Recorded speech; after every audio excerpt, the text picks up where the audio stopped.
book of Leviticus, chapter 1. And the Lord called unto Moses, and spake unto him out of the tabernacle of the congregation, saying, Speak unto the children of Israel, and say unto them, If any man of you bring an offering unto the Lord, ye shall bring your offering of the cattle, even of the herd, and of the flock. If his offering be a burnt sacrifice of the herd, let him offer a male without blemish. He shall offer it of his own voluntary will at the door of the tabernacle of the congregation before the Lord. And he shall put his hand upon the head of the burnt offering, and it shall be accepted for him to make atonement for him. And he shall kill the bullock before the Lord, and the priests, Aaron's sons, shall bring the blood, and sprinkle the blood round about upon the altar that is by the door of the tabernacle of the congregation.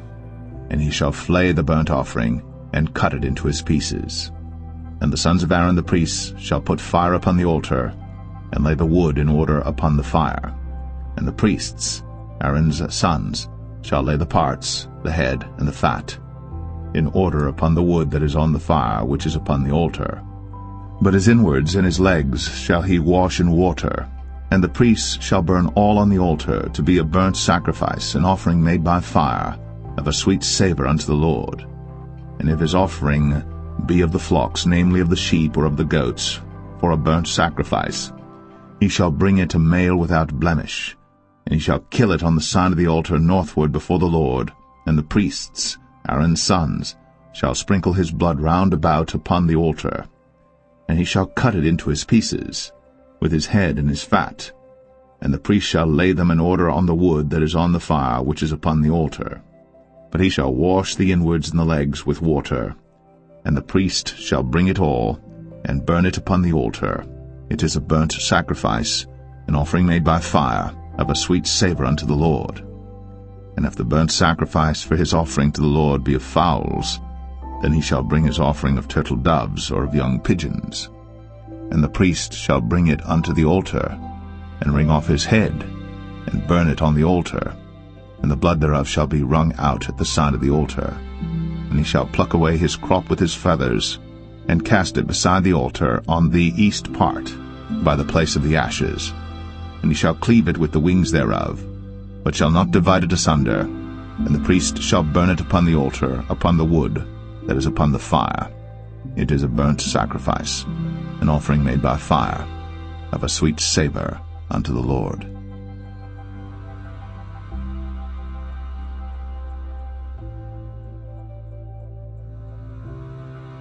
Leviticus 2. And when any will offer a meat offering unto the Lord, his offering shall be of fine flour. And he shall pour oil upon it, and put frankincense thereon.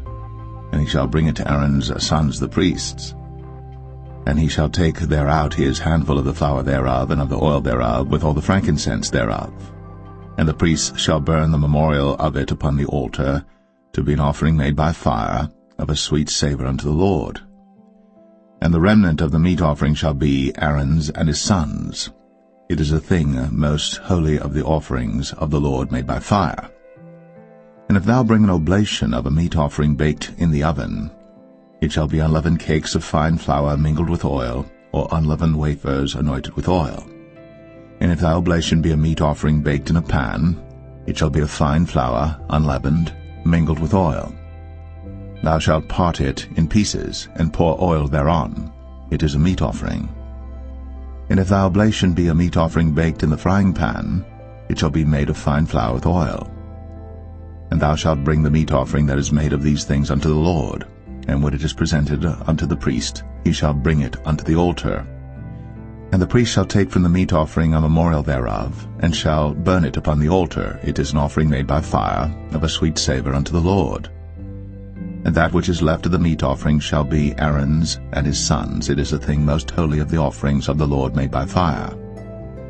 No meat offering which ye shall bring unto the Lord shall be made with leaven, for ye shall burn no leaven, nor any honey, in any offering of the Lord made by fire.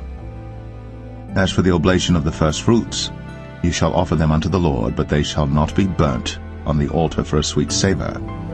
And every oblation of thy meat offering shalt thou season with salt, neither shalt thou suffer the salt of the covenant of thy God to be lacking from thy meat offering, with all thine offerings thou shalt offer salt. And if thou offer a meat offering of thy firstfruits unto the Lord, thou shalt offer for the meat offering of thy firstfruits green ears of corn dried by the fire, even corn beaten out of full ears. And thou shalt put oil upon it, and lay frankincense thereon. It is a meat offering. And the priest shall burn the memorial of it, part of the beaten corn thereof, and part of the oil thereof, with all the frankincense thereof. It is an offering made by fire unto the Lord.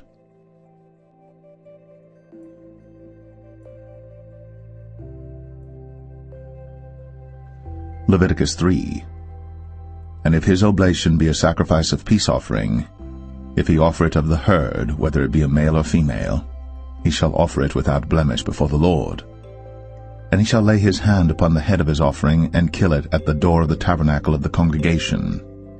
And Aaron's sons the priests shall sprinkle the blood upon the altar round about. And he shall offer of the sacrifice of the peace offering an offering made by fire unto the Lord, the fat that covereth the inwards, and all the fat that is upon the inwards, and the 2 kidneys and the fat that is on them, which is by the flanks, and the caul above the liver, with the kidneys, it shall he take away. And Aaron's sons shall burn it on the altar upon the burnt sacrifice which is upon the wood that is on the fire. It is an offering made by fire, of a sweet savour unto the Lord.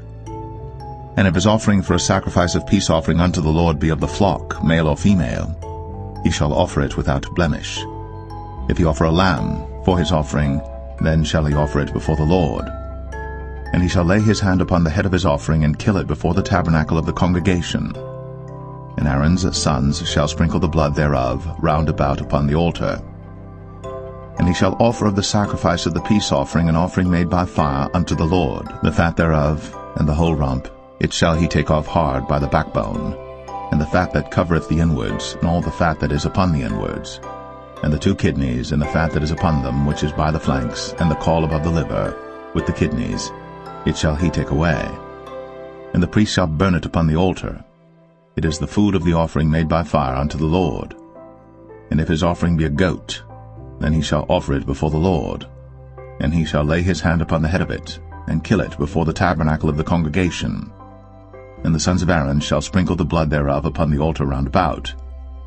And he shall offer thereof his offering, even an offering made by fire unto the Lord, the fat that covereth the inwards, and all the fat that is upon the inwards, and the 2 kidneys, and the fat that is upon them, which is by the flanks, and the caul above the liver, with the kidneys, it shall he take away.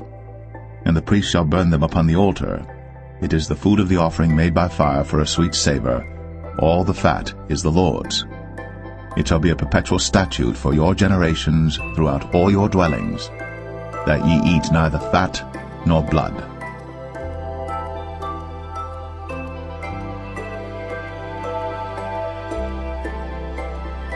Leviticus 4.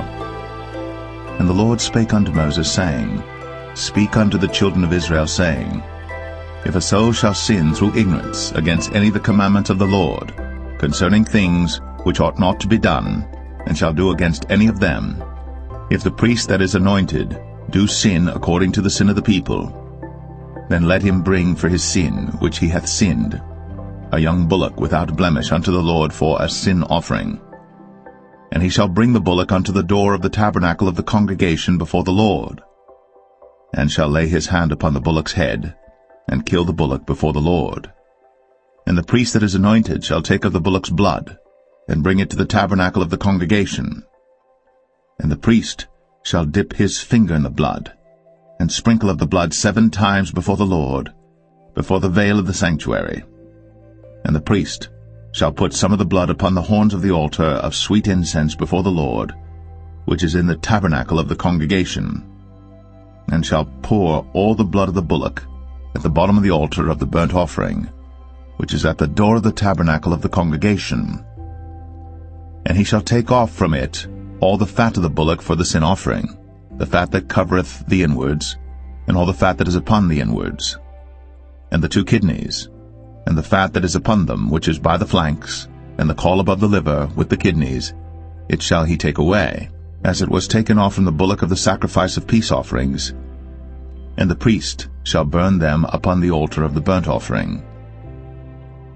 and the skin of the bullock, and all his flesh, with his head, and with his legs, and his inwards, and his dung. Even the whole bullock shall he carry forth without the camp unto a clean place, where the ashes are poured out, and burn him on the wood with fire. Where the ashes are poured out shall he be burnt. And if the whole congregation of Israel sin through ignorance, and the thing be hid from the eyes of the assembly, and they have done somewhat against any of the commandments of the Lord concerning things which should not be done, and are guilty, when the sin which they have sinned against it is known, then the congregation shall offer a young bullock for the sin, and bring him before the tabernacle of the congregation. And the elders of the congregation shall lay their hands upon the head of the bullock before the Lord, and the bullock shall be killed before the Lord. And the priest that is anointed shall bring of the bullock's blood to the tabernacle of the congregation. And the priest shall dip his finger in some of the blood, and sprinkle it 7 times before the Lord, even before the veil. And he shall put some of the blood upon the horns of the altar which is before the Lord, that is, in the tabernacle of the congregation, and shall pour out all the blood at the bottom of the altar of the burnt offering, which is at the door of the tabernacle of the congregation. And he shall take all his fat from him, and burn it upon the altar. And he shall do with the bullock as he did with the bullock for a sin offering. So shall he do with this. And the priest shall make an atonement for them, and it shall be forgiven them. And he shall carry forth the bullock without the camp, and burn him as he burned the first bullock. It is a sin offering for the congregation. When a ruler hath sinned, and done somewhat through ignorance against any of the commandments of the Lord his God, concerning things which should not be done, and is guilty, or if his sin, wherein he hath sinned, come to his knowledge, he shall bring his offering, a kid of the goats, a male without blemish. And he shall lay his hand upon the head of the goat, and kill it in the place where they killed the burnt offering before the Lord. It is a sin offering. And the priest shall take of the blood of the sin offering with his finger, and put it upon the horns of the altar of burnt offering, and shall pour out his blood at the bottom of the altar of burnt offering. And he shall burn all his fat upon the altar, as the fat of the sacrifice of peace offerings. And the priest shall make an atonement for him as concerning his sin, and it shall be forgiven him. And if any one of the common people sin through ignorance, while he doeth somewhat against any of the commandments of the Lord concerning things which ought not to be done, and be guilty, or if his sin, which he hath sinned, come to his knowledge, then he shall bring his offering, a kid of the goats, a female without blemish, for his sin, which he hath sinned. And he shall lay his hand upon the head of the sin offering, and slay the sin offering in the place of the burnt offering. And the priest shall take of the blood thereof with his finger, and put it upon the horns of the altar of burnt offering, and shall pour out all the blood thereof at the bottom of the altar. And he shall take away all the fat thereof, as the fat is taken away from off the sacrifice of peace offerings. And the priest shall burn it upon the altar for a sweet savour unto the Lord.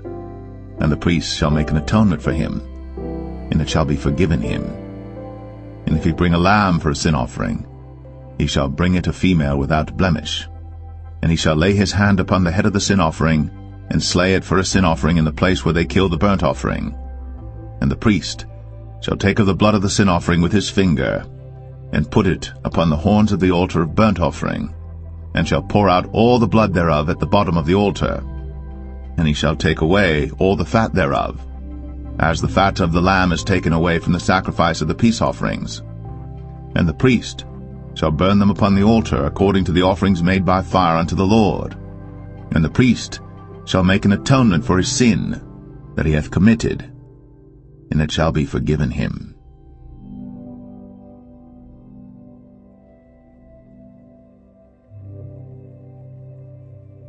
Leviticus 5. And if a soul sin, and hear the voice of swearing, and is a witness, whether he hath seen or known of it, if he do not utter it, then he shall bear his iniquity. Or if a soul touch any unclean thing, whether it be a carcass of an unclean beast, or a carcass of unclean cattle, or the carcass of unclean creeping things, and if it be hidden from him, he also shall be unclean and guilty. or if he touch the uncleanness of man, whatsoever uncleanness it be that a man shall be defiled withal, and it be hid from him, when he knoweth of it, then he shall be guilty. Or if a soul swear, pronouncing with his lips to do evil, or to do good, whatsoever it be that a man shall pronounce with an oath, and it be hid from him, when he knoweth of it, then he shall be guilty in one of these.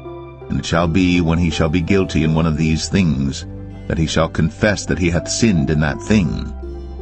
And he shall bring his trespass offering unto the Lord for his sin which he hath sinned, a female from the flock, a lamb or a kid of the goats, for a sin offering, and the priest shall make an atonement for him concerning his sin. And if he be not able to bring a lamb, then he shall bring for his trespass which he hath committed 2 turtle doves, or 2 young pigeons unto the Lord, one for a sin offering, and the other for a burnt offering. And he shall bring them unto the priest, who shall offer that which is for the sin offering first, and wring off his head from his neck, but shall not divide it asunder. And he shall sprinkle of the blood of the sin offering upon the side of the altar, and the rest of the blood shall be wrung out at the bottom of the altar. It is a sin offering. And he shall offer the second for a burnt offering according to the manner, and the priest shall make an atonement for him for his sin which he hath sinned, and it shall be forgiven him. But if he be not able to bring 2 turtle doves or 2 young pigeons, then he that sinned shall bring for his offering the 10th part of an ephah of fine flour for a sin offering. He shall put no oil upon it, neither shall he put any frankincense thereon, for it is a sin offering. Then shall he bring it to the priest, and the priest shall take his handful of it, even a memorial thereof, and burn it on the altar, according to the offerings made by fire unto the Lord. It is a sin offering. And the priest shall make an atonement for him as touching his sin that he hath sinned in one of these, and it shall be forgiven him. And the remnant shall be the priest's, as a meat offering. And the Lord spake unto Moses, saying, If a soul commit a trespass, and sin through ignorance in the holy things of the Lord, then he shall bring for his trespass unto the Lord a ram without blemish out of the flocks, with thy estimation by shekels of silver, after the shekel of the sanctuary, for a trespass offering. And he shall make amends for the harm that he hath done in the holy thing, and shall add the 5th part thereto, and give it unto the priest. And the priest shall make an atonement for him with the ram of the trespass offering, and it shall be forgiven him. And if a soul sin, and commit any of these things which are forbidden to be done by the commandments of the Lord, though he wist it not, yet is he guilty, and shall bear his iniquity. And he shall bring a ram without blemish out of the flock with thy estimation for a trespass offering unto the priest. And the priest shall make an atonement for him concerning his ignorance wherein he erred and wist it not, and it shall be forgiven him. It is a trespass offering. He hath certainly trespassed against the Lord.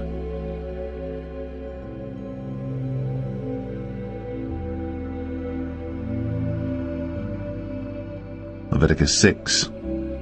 And the Lord spake unto Moses, saying, If a soul sin, and commit a trespass against the Lord, and lie unto his neighbor in that which was delivered him to keep, or in fellowship, or in a thing taken away by violence, or hath deceived his neighbor, or have found that which was lost, and lieth concerning it, and sweareth falsely, in any of all these that a man doeth, sinning therein, then it shall be, because he hath sinned, and is guilty, that he shall restore that which he took violently away, or the thing which he hath deceitfully gotten, or that which was delivered him to keep, or the lost thing which he found, or all that about which he hath sworn falsely. He shall even restore it in the principal, and shall add the 5th part more thereto, and give it unto him to whom it appertaineth in the day of his trespass offering. And he shall bring his trespass offering unto the Lord, a ram without blemish out of the flock, with thy estimation, for a trespass offering unto the priest. And the priest shall make an atonement for him before the Lord, and it shall be forgiven him for anything of all that he hath done in trespassing therein. And the Lord spake unto Moses, saying, Command Aaron and his sons, saying, This is the law of the burnt offering. It is the burnt offering because of the burning upon the altar all night unto the morning, and the fire of the altar shall be burning in it. And the priest shall put on his linen garment, and his linen breeches shall he put upon his flesh, and take up the ashes which the fire hath consumed with the burnt offering on the altar. And he shall put them beside the altar. And he shall put off his garments, and put on other garments, and carry forth the ashes without the camp unto a clean place. And the fire upon the altar shall be burning in it. It shall not be put out. And the priest shall burn wood on it every morning, and lay the burnt offering in order upon it. And he shall burn thereon the fat of the peace offerings. The fire shall ever be burning upon the altar. It shall never go out. And this is the law of the meat offering. The sons of Aaron shall offer it before the Lord, before the altar. And he shall take of it his handful of the flour of the meat offering, and of the oil thereof, and all the frankincense which is upon the meat offering, and shall burn it upon the altar for a sweet savour, even the memorial of it, unto the Lord. And the remainder thereof shall Aaron and his sons eat. With unleavened bread shall it be eaten in the holy place. In the court of the tabernacle of the congregation they shall eat it. It shall not be baked with leaven.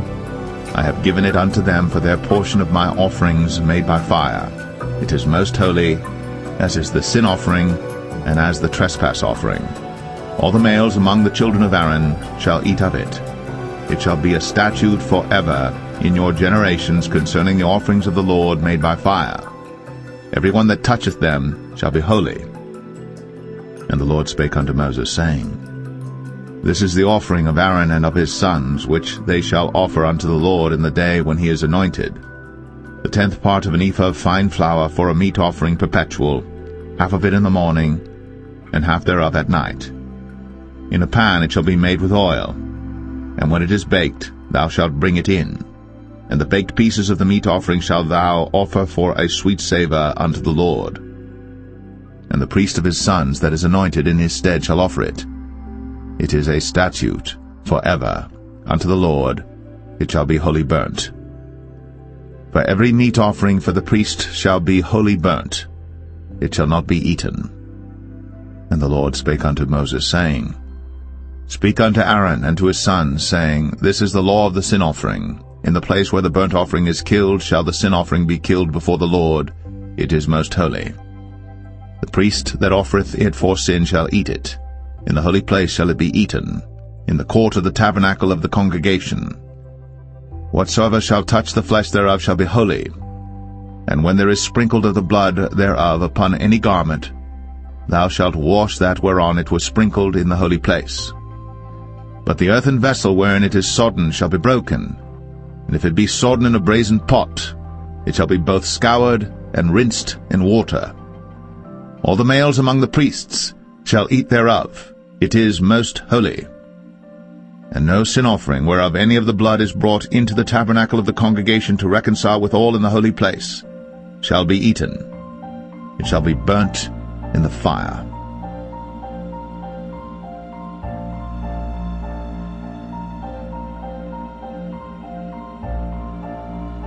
Leviticus 7. Likewise, this is the law of the trespass offering. It is most holy. In the place where they kill the burnt offering shall they kill the trespass offering, and the blood thereof shall he sprinkle round about upon the altar. And he shall offer of it all the fat thereof, the rump, and the fat that covereth the inwards, and the 2 kidneys, and the fat that is on them, which is by the flanks, and the caul that is above the liver, with the kidneys, it shall he take away. And the priest shall burn them upon the altar for an offering made by fire unto the Lord. It is a trespass offering. Every male among the priests shall eat thereof. It shall be eaten in the holy place. It is most holy. As the sin offering is, so is the trespass offering. There is one law for them. The priest that maketh atonement therewith shall have it. And the priest that offereth any man's burnt offering, even the priest, shall have to himself the skin of the burnt offering which he hath offered. And all the meat offering that is baked in the oven, and all that is dressed in the frying pan, and in the pan, shall be the priest's that offereth it. And every meat offering mingled with oil and dry shall all the sons of Aaron have, one as much as another. And this is the law of the sacrifice of peace offerings which he shall offer unto the Lord. If he offer it for a thanksgiving, then he shall offer with the sacrifice of thanksgiving unleavened cakes mingled with oil, and unleavened wafers anointed with oil, and cakes mingled with oil of fine flour fried. Besides the cakes, he shall offer for his offering leavened bread with the sacrifice of thanksgiving of his peace offerings, and of it he shall offer one out of the whole oblation for an heave offering unto the Lord, and it shall be the priest's that sprinkleth the blood of the peace offerings. And the flesh of the sacrifice of his peace offerings for thanksgiving shall be eaten the same day that it is offered. He shall not leave any of it until the morning. But if the sacrifice of his offering be a vow or a voluntary offering, it shall be eaten the same day that he offereth his sacrifice, and on the morrow also the remainder of it shall be eaten. But the remainder of the flesh of the sacrifice on the third day shall be burnt with fire. And if any of the flesh of the sacrifice of his peace offerings be eaten at all on the third day, it shall not be accepted, neither shall it be imputed unto him that offereth it. It shall be an abomination, and the soul that eateth of it shall bear his iniquity. And the flesh that toucheth any unclean thing shall not be eaten, it shall be burnt with fire.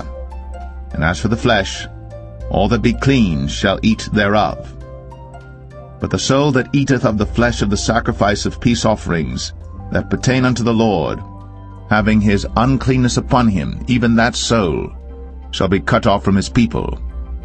Moreover, the soul that shall touch any unclean thing, as the uncleanness of man, or any unclean beast, or any abominable unclean thing, and eat of the flesh of the sacrifice of peace offerings, which pertain unto the Lord, even that soul shall be cut off from his people.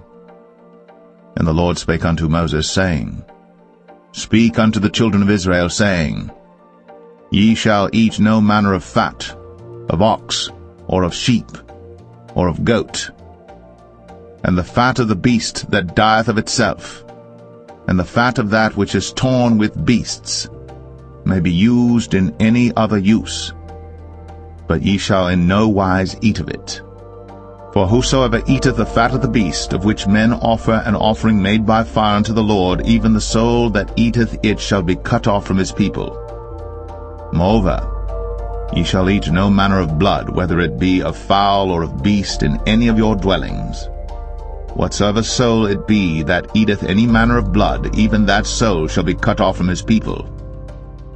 And the Lord spake unto Moses, saying, Speak unto the children of Israel, saying, He that offereth the sacrifice of his peace offerings unto the Lord shall bring his oblation unto the Lord the sacrifice of his peace offerings. His own hands shall bring the offerings of the Lord made by fire, the fat with the breast. It shall he bring, that the breast may be waved for a wave offering before the Lord. And the priest shall burn the fat upon the altar, but the breast shall be Aaron's and his sons. And the right shoulder shall ye give unto the priest for an heave offering of the sacrifices of your peace offerings. He among the sons of Aaron that offereth the blood of the peace offerings, and the fat, shall have the right shoulder for his part.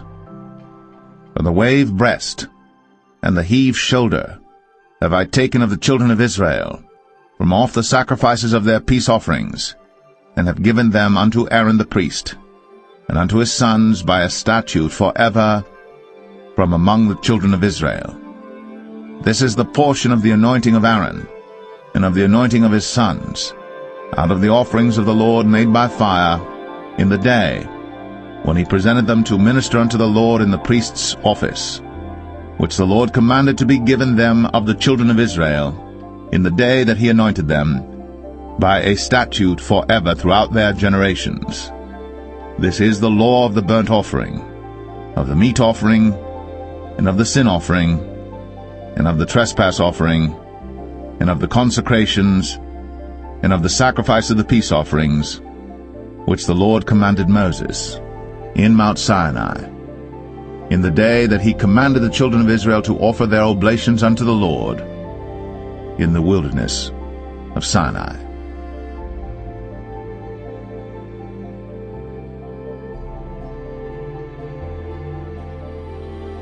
Leviticus 8. And the Lord spake unto Moses, saying, Take Aaron and his sons with him, and the garments and the anointing oil, and a bullock for the sin offering, and 2 rams, and a basket of unleavened bread. And gather thou all the congregation together unto the door of the tabernacle of the congregation. And Moses did as the Lord commanded him. And the assembly was gathered together unto the door of the tabernacle of the congregation. And Moses said unto the congregation, This is the thing which the Lord commanded to be done. And Moses brought Aaron and his sons, and washed them with water. And he put upon him the coat, and girded him with the girdle, and clothed him with the robe, and put the ephod upon him. And he girded him with the curious girdle of the ephod, and bound it unto him therewith. And he put the breastplate upon him. Also he put in the breastplate the Urim and the Thummim. And he put the mitre upon his head. Also upon the mitre, even upon his forefront, did he put the golden plate, the holy crown, as the Lord commanded Moses. And Moses took the anointing oil, and anointed the tabernacle and all that was therein, and sanctified them. And he sprinkled thereof upon the altar 7 times, and anointed the altar and all his vessels, both the laver and his foot, to sanctify them. And he poured of the anointing oil upon Aaron's head, and anointed him, to sanctify him. And Moses brought Aaron's sons, and put coats upon them, and girded them with girdles, and put bonnets upon them, as the Lord commanded Moses. And he brought the bullock for the sin offering, and Aaron and his sons laid their hands upon the head of the bullock for the sin offering, and he slew it. And Moses took the blood, and put it upon the horns of the altar round about with his finger, and purified the altar, and poured the blood at the bottom of the altar, and sanctified it, to make reconciliation upon it. And he took all the fat that was upon the inwards, and the caul above the liver, and the 2 kidneys, and their fat, and Moses burned it upon the altar. But the bullock and his hide, his flesh and his dung, he burnt with fire without the camp, as the Lord commanded Moses. And he brought the ram for the burnt offering, and Aaron and his sons laid their hands upon the head of the ram, and he killed it.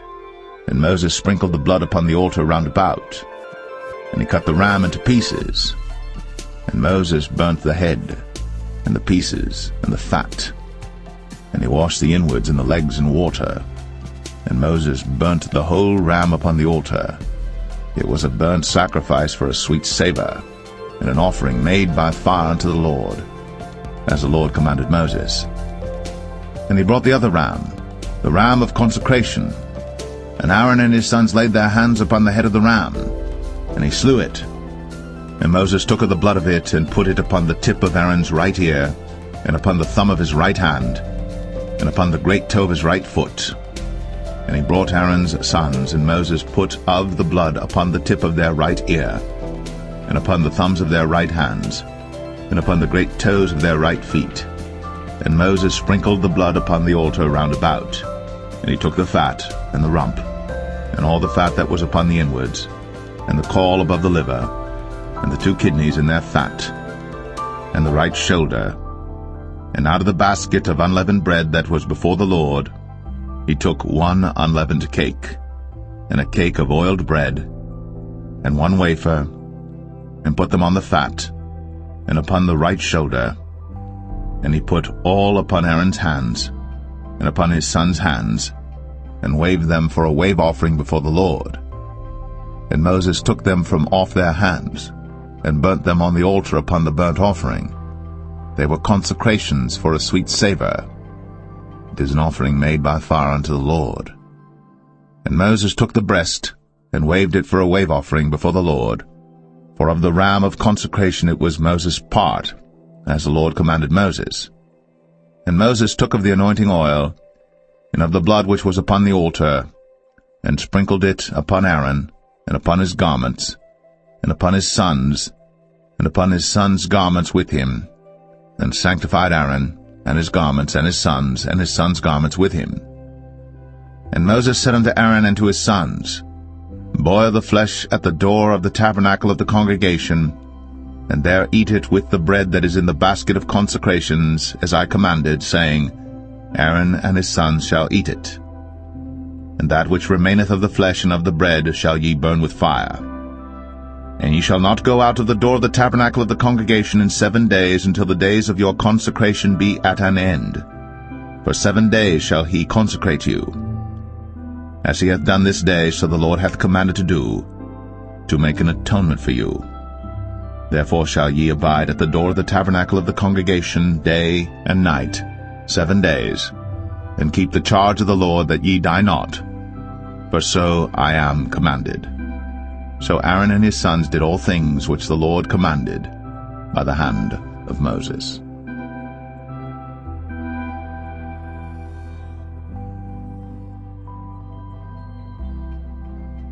Leviticus 9. And it came to pass on the 8th day that Moses called Aaron and his sons and the elders of Israel. And he said unto Aaron, Take thee a young calf for a sin offering, and a ram for a burnt offering without blemish, and offer them before the Lord. And unto the children of Israel thou shalt speak, saying, Take ye a kid of the goats for a sin offering, and a calf and a lamb, both of the first year, without blemish, for a burnt offering. Also a bullock and a ram for peace offerings to sacrifice before the Lord, and a meat offering mingled with oil. For today the Lord will appear unto you. And they brought that which Moses commanded before the tabernacle of the congregation, and all the congregation drew near, and stood before the Lord. And Moses said, This is the thing which the Lord commanded that ye should do, and the glory of the Lord shall appear unto you. And Moses said unto Aaron, Go unto the altar, and offer thy sin offering, and thy burnt offering, and make an atonement for thyself, and for the people. And offer the offering of the people, and make an atonement for them, as the Lord commanded. Aaron therefore went unto the altar, and slew the calf of the sin offering, which was for himself. And the sons of Aaron brought the blood unto him, and he dipped his finger in the blood, and put it upon the horns of the altar, and poured out the blood at the bottom of the altar. But the fat and the kidneys and the caul above the liver of the sin offering he burnt upon the altar, as the Lord commanded Moses. And the flesh and the hide he burnt with fire without the camp, and he slew the burnt offering. And Aaron's sons presented unto him the blood, which he sprinkled round about upon the altar. And they presented the burnt offering unto him, with the pieces thereof, and the head, and he burnt them upon the altar. And he did wash the inwards and the legs, and burnt them upon the burnt offering on the altar. And he brought the people's offering, and took the goat which was the sin offering for the people, and slew it, and offered it for sin as the first. And he brought the burnt offering, and offered it according to the manner. And he brought the meat offering, and took an handful thereof, and burnt it upon the altar, beside the burnt sacrifice of the morning. He slew also the bullock and the ram for a sacrifice of peace offerings, which was for the people. And Aaron's sons presented unto him the blood which he sprinkled upon the altar round about. And the fat of the bullock and of the ram, the rump, and that which covereth the inwards, and the kidneys, and the caul above the liver. And they put the fat upon the breasts, and he burnt the fat upon the altar. And the breasts and the right shoulder Aaron waved for a wave offering before the Lord, as Moses commanded. And Aaron lifted up his hand toward the people, and blessed them, and came down from offering of the sin offering, and the burnt offering, and peace offerings. And Moses and Aaron went into the tabernacle of the congregation, and came out, and blessed the people. And the glory of the Lord appeared unto all the people. And there came a fire out from before the Lord, and consumed upon the altar the burnt offering and the fat, which when all the people saw, they shouted, and fell on their faces.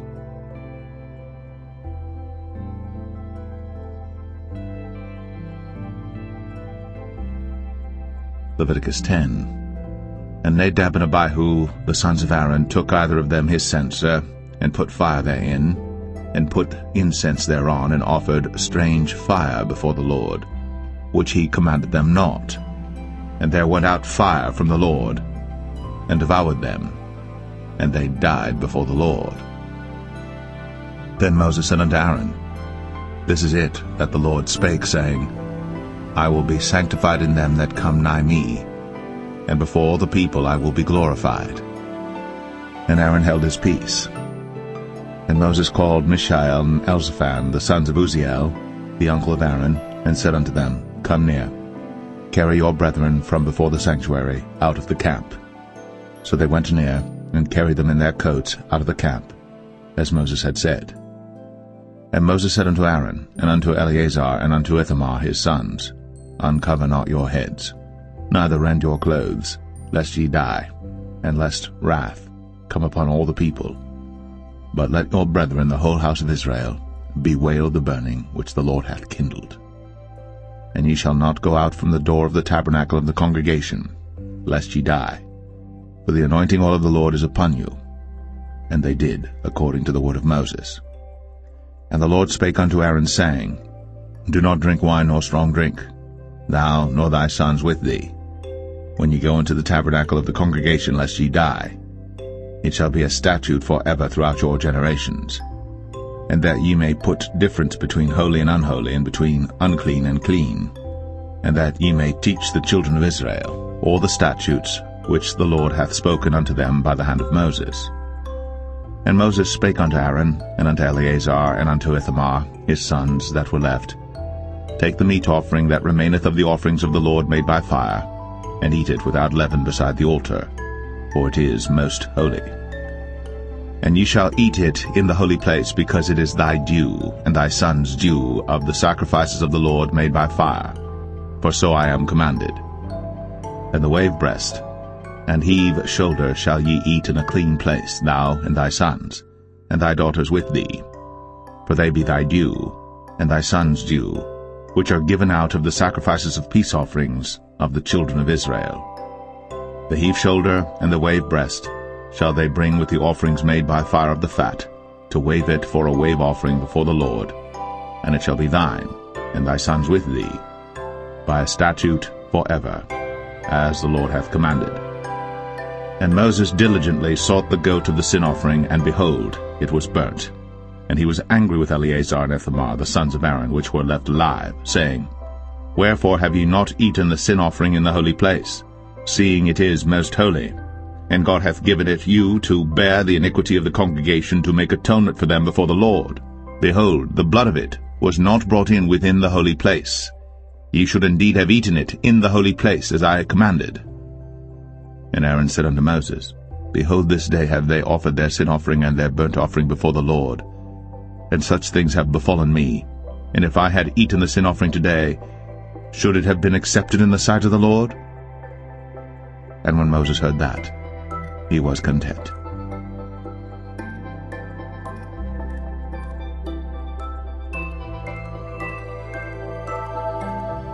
Leviticus 11. And the Lord spake unto Moses and to Aaron, saying unto them, Speak unto the children of Israel, saying, These are the beasts which ye shall eat among all the beasts that are on the earth. Whatsoever parteth the hoof, and is cloven-footed, and cheweth the cud, among the beasts, that shall ye eat. Nevertheless, these shall ye not eat of them that chew the cud, or of them that divide the hoof. As the camel, because he cheweth the cud, but divideth not the hoof, he is unclean unto you. And the coney, because he cheweth the cud, but divideth not the hoof, he is unclean unto you. And the hare, because he cheweth the cud, but divideth not the hoof, he is unclean unto you. And the swine, though he divide the hoof, and be cloven-footed, yet he cheweth not the cud, he is unclean to you. Of their flesh shall ye not eat, and their carcass shall ye not touch, they are unclean to you. These shall ye eat of all that are in the waters.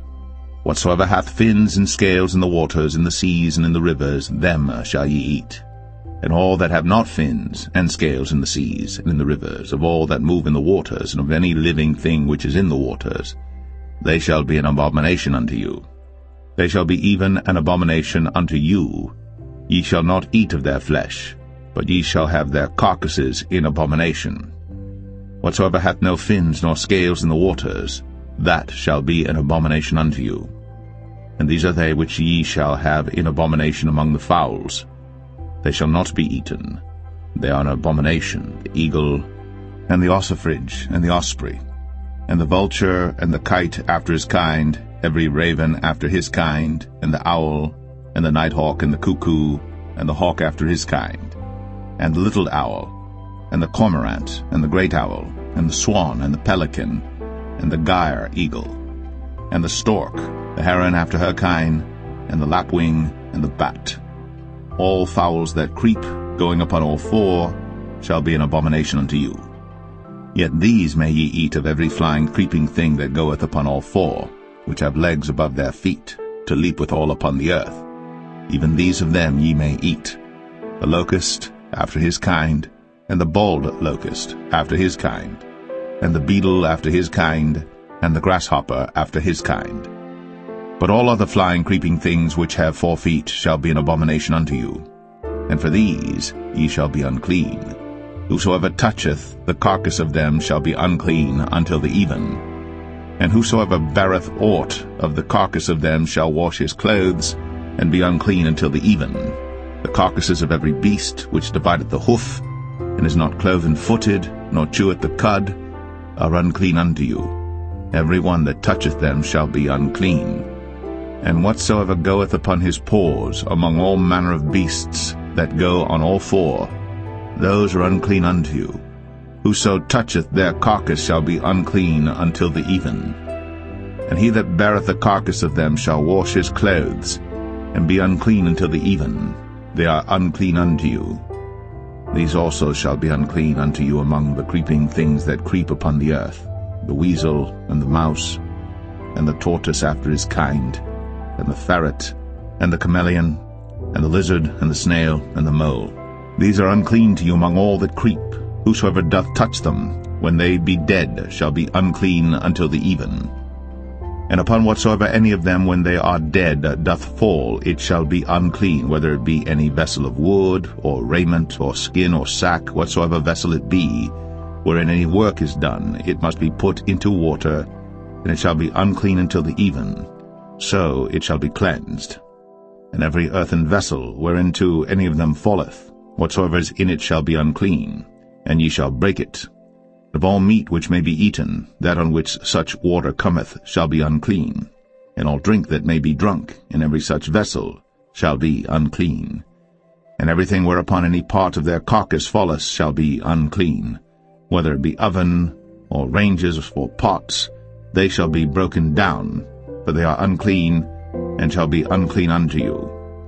Nevertheless a fountain or pit wherein there is plenty of water shall be clean, but that which toucheth their carcass shall be unclean. And if any part of their carcass fall upon any sowing seed which is to be sown, it shall be clean. But if any water be put upon the seed, and any part of their carcass fall thereon, it shall be unclean unto you. And if any beast of which ye may eat die, he that toucheth the carcass thereof shall be unclean until the even. And he that eateth of the carcass of it shall wash his clothes, and be unclean until the even. He also that beareth the carcass of it shall wash his clothes, and be unclean until the even. And every creeping thing that creepeth upon the earth shall be an abomination, it shall not be eaten.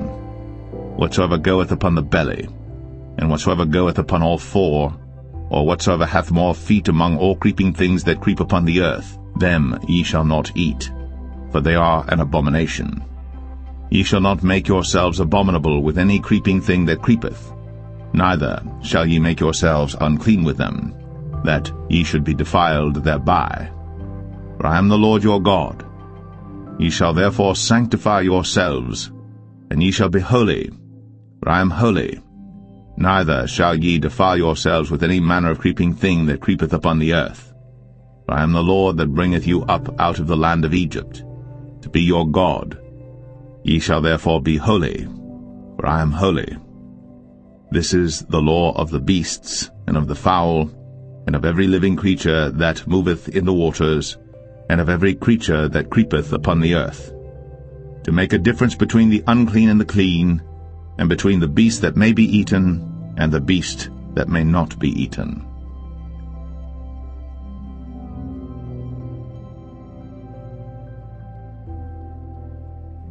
Leviticus 12.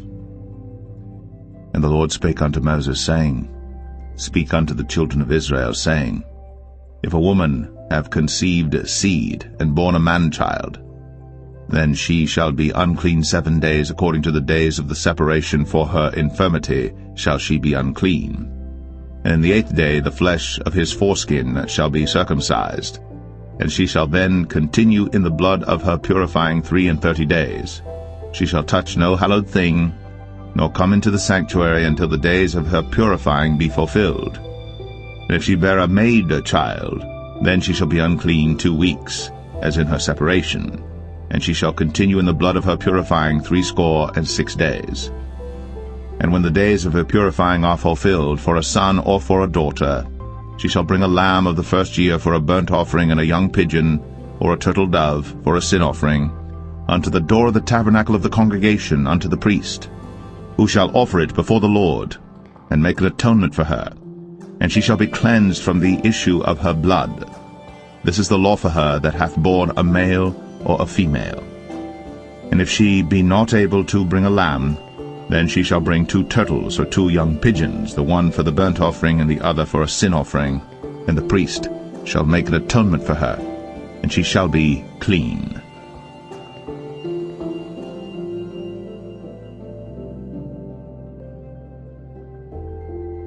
Leviticus 13.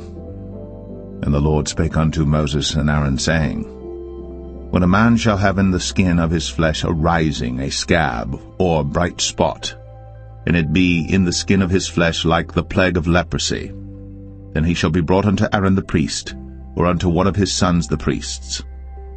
And the priest shall look on the plague in the skin of the flesh, and when the hair in the plague is turned white, and the plague in sight be deeper than the skin of his flesh, it is a plague of leprosy, and the priest shall look on him and pronounce him unclean. If the bright spot be white in the skin of his flesh, and in sight be not deeper than the skin, and the hair thereof be not turned white, then the priest shall shut up him that hath the plague 7 days. And the priest shall look on him the 7th day, and behold, if the plague in his sight be at a stay, and the plague spread not in the skin, then the priest shall shut him up 7 days more. And the priest shall look on him again the 7th day, and behold, if the plague be somewhat dark, and the plague spread not in the skin, the priest shall pronounce him clean. It is but a scab, and he shall wash his clothes, and be clean. But if the scab spread much abroad in the skin, after that he hath been seen of the priest for his cleansing, he shall be seen of the priest again. And if the priest see that, behold, the scab spreadeth in the skin, then the priest shall pronounce him unclean. It is a leprosy.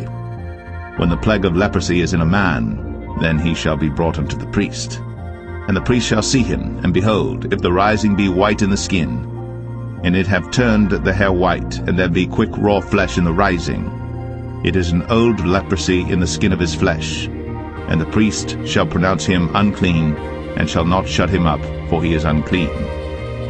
And if a leprosy break out abroad in the skin, and the leprosy cover all the skin of him that hath the plague from his head even to his foot, wheresoever the priest looketh, then the priest shall consider, and behold, if the leprosy have covered all his flesh, he shall pronounce him clean that hath the plague. It is all turned white, he is clean. But when raw flesh appeareth in him, he shall be unclean. And the priest shall see the raw flesh, and pronounce him to be unclean. For the raw flesh is unclean, it is a leprosy. Or if the raw flesh turn again, and be changed unto white, he shall come unto the priest. And the priest shall see him, and behold, if the plague be turned into white, then the priest shall pronounce him clean that hath the plague. He is clean. The flesh also, in which even in the skin thereof was a boil, and is healed, and in the place of the boil there be a white rising, or a bright spot, white and somewhat reddish, and it be shown to the priest.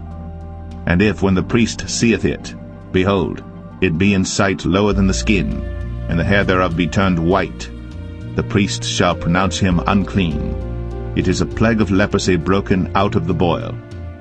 But if the priest look on it, and behold, there be no white hairs therein, and if it be not lower than the skin, but be somewhat dark, then the priest shall shut him up 7 days.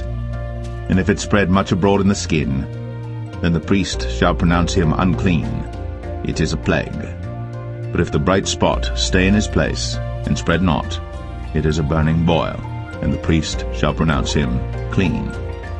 Or if there be any flesh in the skin whereof there is a hot burning, and the quick flesh that burneth have a white bright spot, somewhat reddish or white, then the priest shall look upon it, and behold, if the hair in the bright spot be turned white, and it be in sight deeper than the skin, it is a leprosy broken out of the burning.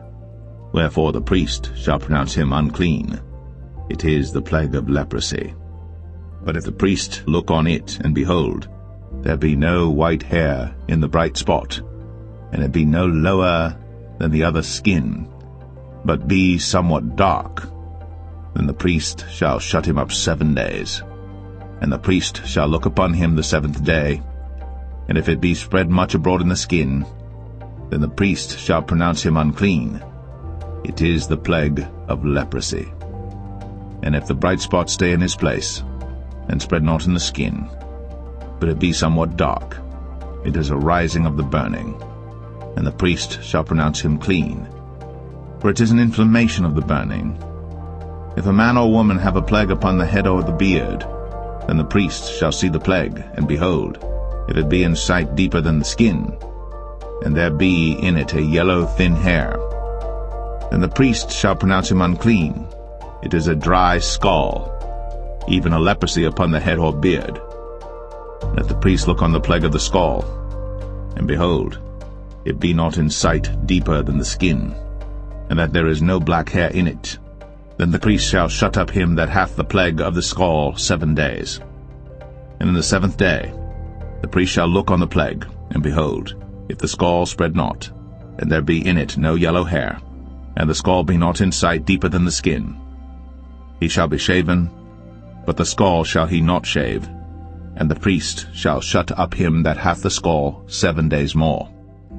And in the 7th day the priest shall look on the scall, and behold, if the scall be not spread in the skin, nor be in sight deeper than the skin, then the priest shall pronounce him clean, and he shall wash his clothes, and be clean. But if the scall spread much in the skin after his cleansing, then the priest shall look on him, and behold, if the scall be spread in the skin, the priest shall not seek for yellow hair, he is unclean. But if the scall be in his sight at a stay, and that there is black hair grown up therein, the scall is healed, he is clean, and the priest shall pronounce him clean. If a man also or a woman have in the skin of their flesh bright spots, even white bright spots, then the priest shall look, and behold, if the bright spots in the skin of their flesh be darkish white, it is a freckled spot that groweth in the skin, he is clean. And the man whose hair is fallen off his head, he is bald, yet is he clean. And he that hath his hair fallen off from the part of his head toward his face, he is forehead bald, yet is he clean. And if there be in the bald head or bald forehead a white reddish sore, it is a leprosy sprung up in his bald head, or his bald forehead. Then the priest shall look upon it, and behold, if the rising of the sore be white, reddish in his bald head, or in his bald forehead, as leprosy appeareth in the skin of the flesh, he is a leprous man. He is unclean. The priest shall pronounce him utterly unclean. His plague is in his head. And the leper in whom the plague is, his clothes shall be rent, and his head bare.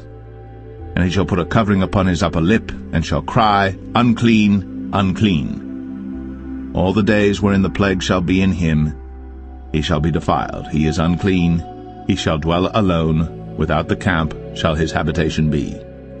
The garment also that the plague of leprosy is in, whether it be a woolen garment or a linen garment, whether it be in the warp or woof of linen or of woolen, whether in a skin or in anything made of skin, and if the plague be greenish or reddish in the garment or in the skin, either in the warp or in the woof or in anything of skin, it is a plague of leprosy, and shall be shown unto the priest. And the priest shall look upon the plague, and shut up it that hath the plague 7 days. And he shall look on the plague on the 7th day. If the plague be spread in the garment, either in the warp, or in the woof, or in a skin, or in any work that is made of skin, the plague is a fretting leprosy, it is unclean. He shall therefore burn the garment, whether warp or woof, in woolen or in linen, or anything of skin, wherein the plague is, for it is a fretting leprosy, it shall be burnt in the fire. And if the priest shall look, and behold, the plague be not spread in the garment, either in the warp, or in the woof, or in anything of skin, And the priest shall command that they wash the thing wherein the plague is, and he shall shut it up 7 days more. And the priest shall look on the plague after that it is washed, and behold, if the plague have not changed his color, and the plague be not spread, it is unclean. Thou shalt burn it in the fire. It is fret inward, whether it be bare within or without. And if the priest look, and behold, the plague be somewhat dark after the washing of it, then he shall rend it out of the garment, or out of the skin, or out of the warp, or out of the woof. And if it appear still in the garment, either in the warp or in the woof, or in anything of skin, it is a spreading plague. Thou shalt burn that wherein the plague is with fire. And the garment, either warp or woof, or whatsoever thing of skin it be, which thou shalt wash, if the plague be departed from them, then it shall be washed the second time, and shall be clean. This is the law of the plague of leprosy in a garment of woolen or linen, either in the warp or woof, or anything of skins, to pronounce it clean, or to pronounce it unclean.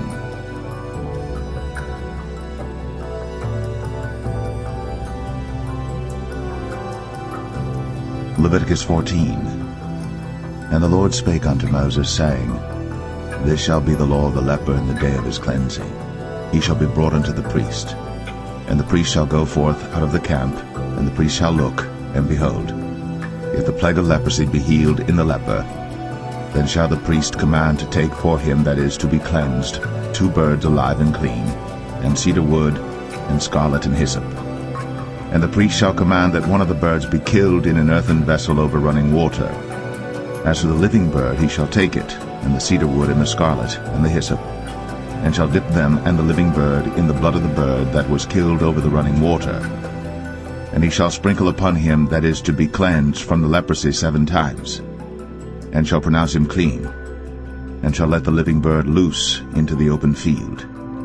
And he that is to be cleansed shall wash his clothes, and shave off all his hair, and wash himself in water, that he may be clean. And after that he shall come into the camp, and shall tarry abroad out of his tent 7 days. But it shall be on the 7th day that he shall shave all his hair off his head, and his beard, and his eyebrows, even all his hair he shall shave off.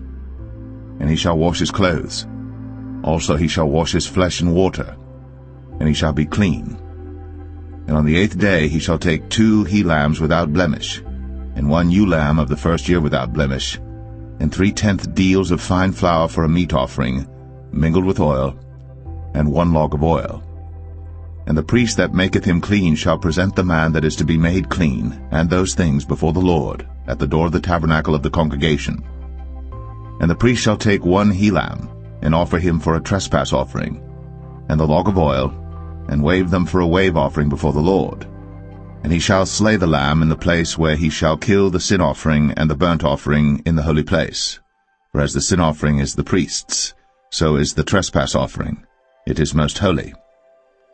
And the priest shall take some of the blood of the trespass offering, and the priest shall put it upon the tip of the right ear of him that is to be cleansed, and upon the thumb of his right hand, and upon the great toe of his right foot. And the priest shall take some of the log of oil, and pour it into the palm of his own left hand. And the priest shall dip his right finger in the oil that is in his left hand, and shall sprinkle of the oil with his finger 7 times before the Lord. And of the rest of the oil that is in his hand shall the priest put upon the tip of the right ear of him that is to be cleansed, and upon the thumb of his right hand, and upon the great toe of his right foot, upon the blood of the trespass offering. And the remnant of the oil that is in the priest's hand he shall pour upon the head of him that is to be cleansed, and the priest shall make an atonement for him before the Lord. And the priest shall offer the sin offering, and make an atonement for him that is to be cleansed from his uncleanness. And afterward he shall kill the burnt offering. And the priest shall offer the burnt offering and the meat offering upon the altar. And the priest shall make an atonement for him, and he shall be clean. And if he be poor, and cannot get so much, then he shall take 1 lamb for a trespass offering to be waved, to make an atonement for him, and 1/10 deal of fine flour mingled with oil for a meat offering, and a log of oil, and 2 turtle doves, or 2 young pigeons, such as he is able to get, and the one shall be a sin offering, and the other a burnt offering. And he shall bring them on the 8th day for his cleansing unto the priest, unto the door of the tabernacle of the congregation before the Lord. And the priest shall take the lamb of the trespass offering, and the log of oil, and the priest shall wave them for a wave offering before the Lord. And he shall kill the lamb of the trespass offering, and the priest shall take some of the blood of the trespass offering, and put it upon the tip of the right ear of him that is to be cleansed, and upon the thumb of his right hand, and upon the great toe of his right foot. And the priest shall pour of the oil into the palm of his own left hand. And the priest shall sprinkle with his right finger some of the oil that is in his left hand 7 times before the Lord. And the priest shall put of the oil that is in his hand upon the tip of the right ear of him that is to be cleansed, and upon the thumb of his right hand, and upon the great toe of his right foot, upon the place of the blood of the trespass offering. And the rest of the oil that is in the priest's hand he shall put upon the head of him that is to be cleansed, to make an atonement for him before the Lord. And he shall offer the one of the turtle doves, or of the young pigeons, such as he can get, even such as he is able to get, the one for a sin offering, and the other for a burnt offering with the meat offering. And the priest shall make an atonement for him that is to be cleansed before the Lord. This is the law of him in whom is the plague of leprosy, whose hand is not able to get that which pertaineth to his cleansing.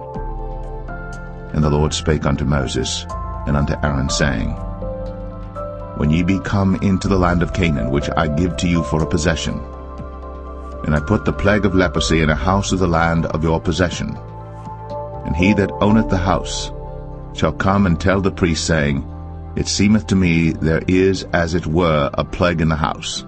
Then the priest shall command that they empty the house before the priests go into it to see the plague, that all that is in the house be not made unclean.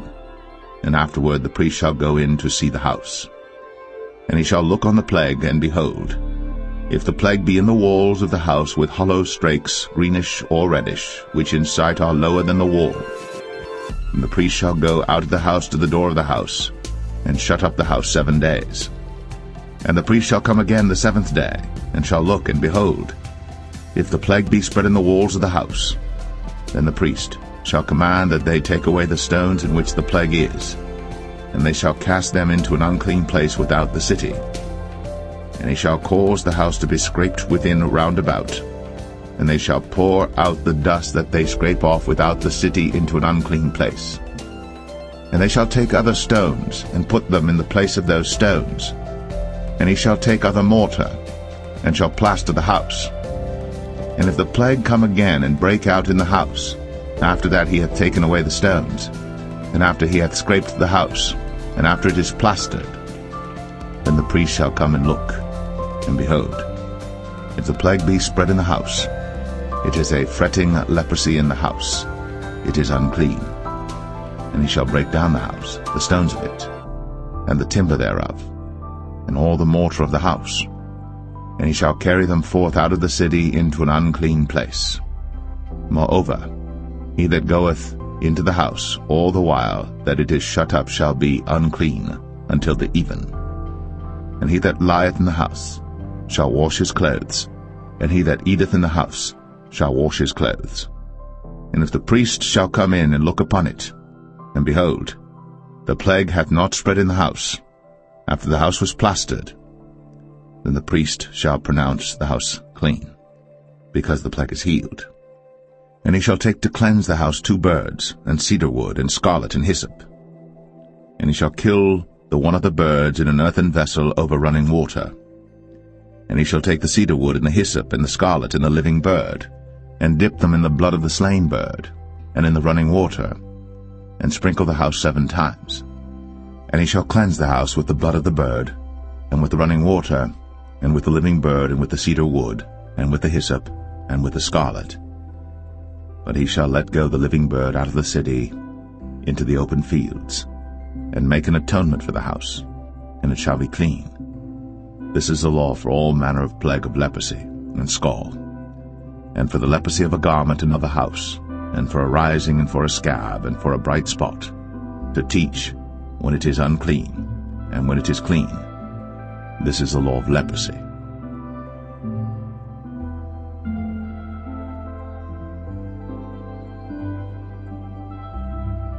Leviticus 15. And the Lord spake unto Moses and to Aaron, saying, Speak unto the children of Israel, and say unto them, When any man hath a running issue out of his flesh, because of his issue he is unclean. And this shall be his uncleanness in his issue, whether his flesh run with his issue, or his flesh be stopped from his issue, it is his uncleanness. Every bed whereon he lieth that hath the issue is unclean, and everything whereon he sitteth shall be unclean. And whosoever toucheth his bed shall wash his clothes, and bathe himself in water, and be unclean until the even. And he that sitteth on anything whereon he sat that hath the issue shall wash his clothes, and bathe himself in water, and be unclean until the even. And he that toucheth the flesh of him that hath the issue shall wash his clothes, and bathe himself in water, and be unclean until the even. And if he that hath the issue spit upon him that is clean, then he shall wash his clothes, and bathe himself in water, and be unclean until the even. And what saddle soever he rideth upon that hath the issue shall be unclean. And whosoever toucheth anything that was under him shall be unclean until the even. And he that beareth any of those things shall wash his clothes, and bathe himself in water, and be unclean until the even. And whomsoever he toucheth that hath the issue, and hath not rinsed his hands in water, he shall wash his clothes, and bathe himself in water, and be unclean until the even. And the vessel of earth that he toucheth, which hath the issue, shall be broken, and every vessel of wood shall be rinsed in water. And when he that hath an issue is cleansed of his issue, then he shall number to himself 7 days for his cleansing, and wash his clothes, and bathe his flesh in running water, and shall be clean. And on the 8th day he shall take to him 2 turtle doves, or 2 young pigeons, and come before the Lord unto the door of the tabernacle of the congregation, and give them unto the priest. And the priest shall offer them, the one for a sin offering, and the other for a burnt offering. And the priest shall make an atonement for him before the Lord for his issue. And if any man's seed of copulation go out from him, then he shall wash all his flesh in water, and be unclean until the even. And every garment and every skin whereon is the seed of copulation shall be washed with water, and be unclean until the even. The woman also with whom man shall lie with seed of copulation, they shall both bathe themselves in water, and be unclean until the even. And if a woman have an issue, and her issue in her flesh be blood, she shall be put apart 7 days, and whosoever toucheth her shall be unclean until the even. And everything that she lieth upon in her separation shall be unclean. Everything also that she sitteth upon shall be unclean. And whosoever toucheth her bed shall wash his clothes, and bathe himself in water, and be unclean until the even. And whosoever toucheth anything that she sat upon shall wash his clothes, and bathe himself in water, and be unclean until the even. And if it be on her bed, or on any thing whereon she sitteth, when he toucheth it, he shall be unclean until the even. And if any man lie with her at all, and her flowers be upon him, he shall be unclean 7 days, and all the bed whereon he lieth shall be unclean. And if a woman have an issue of her blood many days out of the time of her separation, or if it run beyond the time of her separation, all the days of the issue of her uncleanness shall be as the days of her separation. She shall be unclean. Every bed whereon she lieth all the days of her issue shall be unto her as the bed of her separation. And whatsoever she sitteth upon shall be unclean, as the uncleanness of her separation. And whosoever toucheth those things shall be unclean, and shall wash his clothes, and bathe himself in water, and be unclean until the even. But if she be cleansed of her issue, then she shall number to herself 7 days, and after that she shall be clean. And on the 8th day she shall take unto her 2 turtles, or 2 young pigeons, and bring them unto the priest, to the door of the tabernacle of the congregation. And the priest shall offer the one for a sin offering, and the other for a burnt offering. And the priest shall make an atonement for her before the Lord for the issue of her uncleanness. Thus shall ye separate the children of Israel from their uncleanness, that they die not in their uncleanness, when they defile my tabernacle that is among them. This is the law of him that hath an issue, and of him whose seed goeth from him, and is defiled therewith, and of her that is sick of her flowers, and of him that hath an issue, of the man, and of the woman, and of him that lieth with her, that is unclean.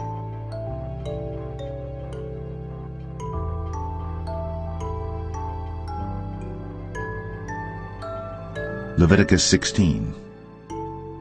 And the Lord spake unto Moses after the death of the 2 sons of Aaron, when they offered before the Lord and died.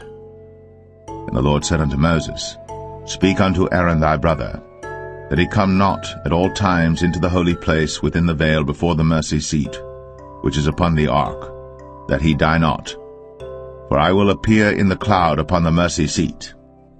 Thus shall Aaron come into the holy place with a young bullock for a sin offering, and a ram for a burnt offering. He shall put on the holy linen coat, and he shall have the linen breeches upon his flesh, and shall be girded with a linen girdle, and with the linen mitre shall he be attired. These are holy garments. Therefore shall he wash his flesh in water, and so put them on. And he shall take of the congregation of the children of Israel 2 kids of the goats for a sin offering, and 1 ram for a burnt offering. And Aaron shall offer his bullock of the sin offering which is for himself, and make an atonement for himself and for his house. And he shall take the 2 goats and present them before the Lord at the door of the tabernacle of the congregation. And Aaron shall cast lots upon the 2 goats, 1 lot for the Lord, and the other lot for the scapegoat. And Aaron shall bring the goat upon which the Lord's lot fell, and offer him for a sin offering. But the goat on which the lot fell to be the scapegoat shall be presented alive before the Lord to make an atonement with him, and to let him go for a scapegoat into the wilderness. And Aaron shall bring the bullock of the sin offering which is for himself, and shall make an atonement for himself and for his house, and shall kill the bullock of the sin offering which is for himself. And he shall take a censer full of burning coals of fire from off the altar before the Lord, and his hands full of sweet incense beaten small, and bring it within the veil. And he shall put the incense upon the fire before the Lord, that the cloud of the incense may cover the mercy seat that is upon the testimony, that he die not. And he shall take of the blood of the bullock, and sprinkle it with his finger upon the mercy seat eastward. And before the mercy seat shall he sprinkle of the blood with his finger 7 times. Then shall he kill the goat of the sin offering that is for the people, and bring his blood within the veil, and do with that blood as he did with the blood of the bullock, and sprinkle it upon the mercy seat, and before the mercy seat. And he shall make an atonement for the holy place because of the uncleanness of the children of Israel, and because of their transgressions and all their sins. And so shall he do for the tabernacle of the congregation that remaineth among them in the midst of their uncleanness. And there shall be no man in the tabernacle of the congregation when he goeth in to make an atonement in the holy place, until he come out, and have made an atonement for himself, and for his household, and for all the congregation of Israel. And he shall go out unto the altar that is before the Lord, and make an atonement for it, and shall take of the blood of the bullock, and of the blood of the goat, and put it upon the horns of the altar round about. And he shall sprinkle of the blood upon it with his finger 7 times, and cleanse it, and hallow it from the uncleanness of the children of Israel. And when he hath made an end of reconciling the holy place, and the tabernacle of the congregation, and the altar, he shall bring the live goat.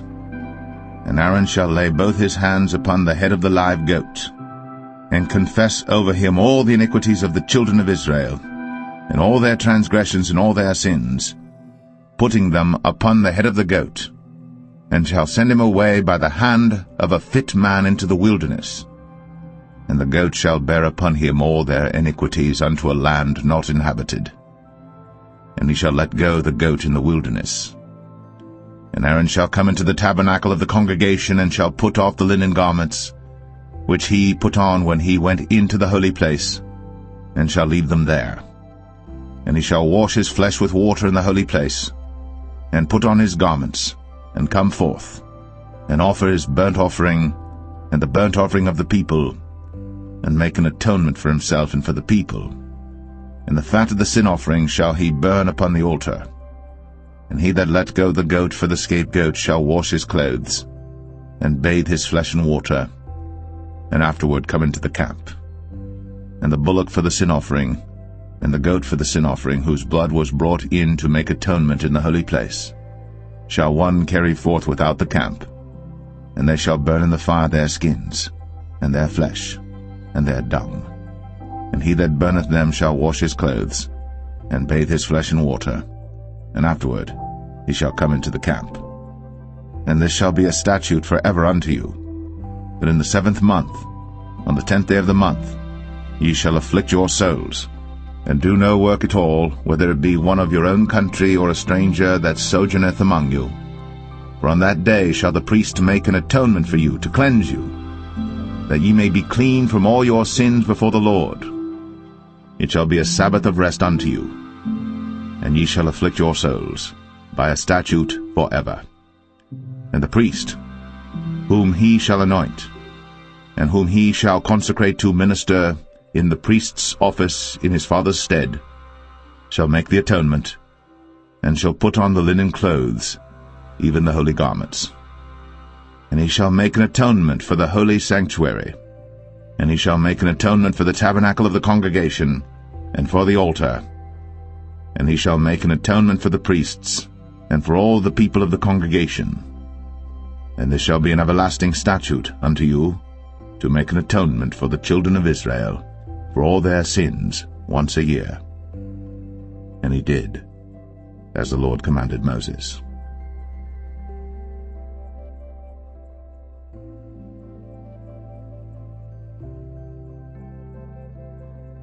Leviticus 17.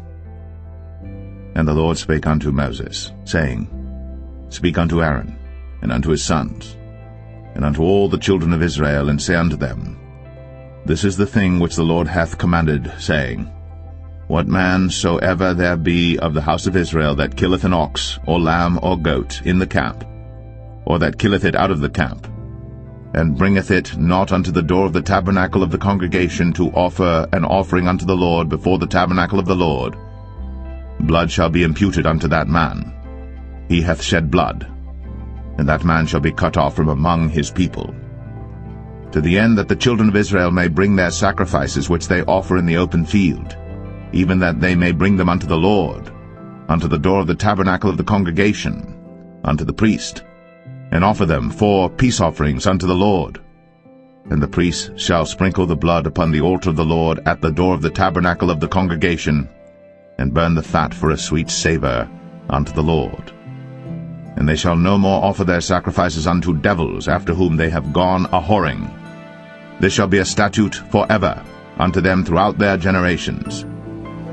And thou shalt say unto them, Whatsoever man there be of the house of Israel, or of the strangers which sojourn among you, that offereth a burnt offering or sacrifice, and bringeth it not unto the door of the tabernacle of the congregation, to offer it unto the Lord, even that man shall be cut off from among his people. And whatsoever man there be of the house of Israel, or of the strangers that sojourn among you, that eateth any manner of blood, I will even set my face against that soul that eateth blood, and will cut him off from among his people. For the life of the flesh is in the blood, and I have given it to you upon the altar to make an atonement for your souls. For it is the blood that maketh an atonement for the soul.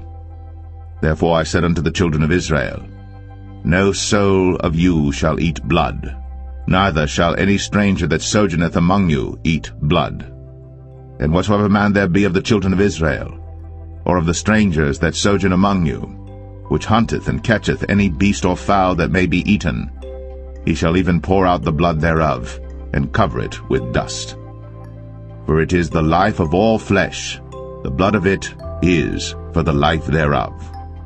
Therefore I said unto the children of Israel, Ye shall eat the blood of no manner of flesh, for the life of all flesh is the blood thereof. Whosoever eateth it shall be cut off. And every soul that eateth that which died of itself, or that which was torn with beasts, whether it be one of your own country or a stranger, he shall both wash his clothes, and bathe himself in water, and be unclean until the even. Then shall he be clean. But if he wash them not, nor bathe his flesh, then he shall bear his iniquity.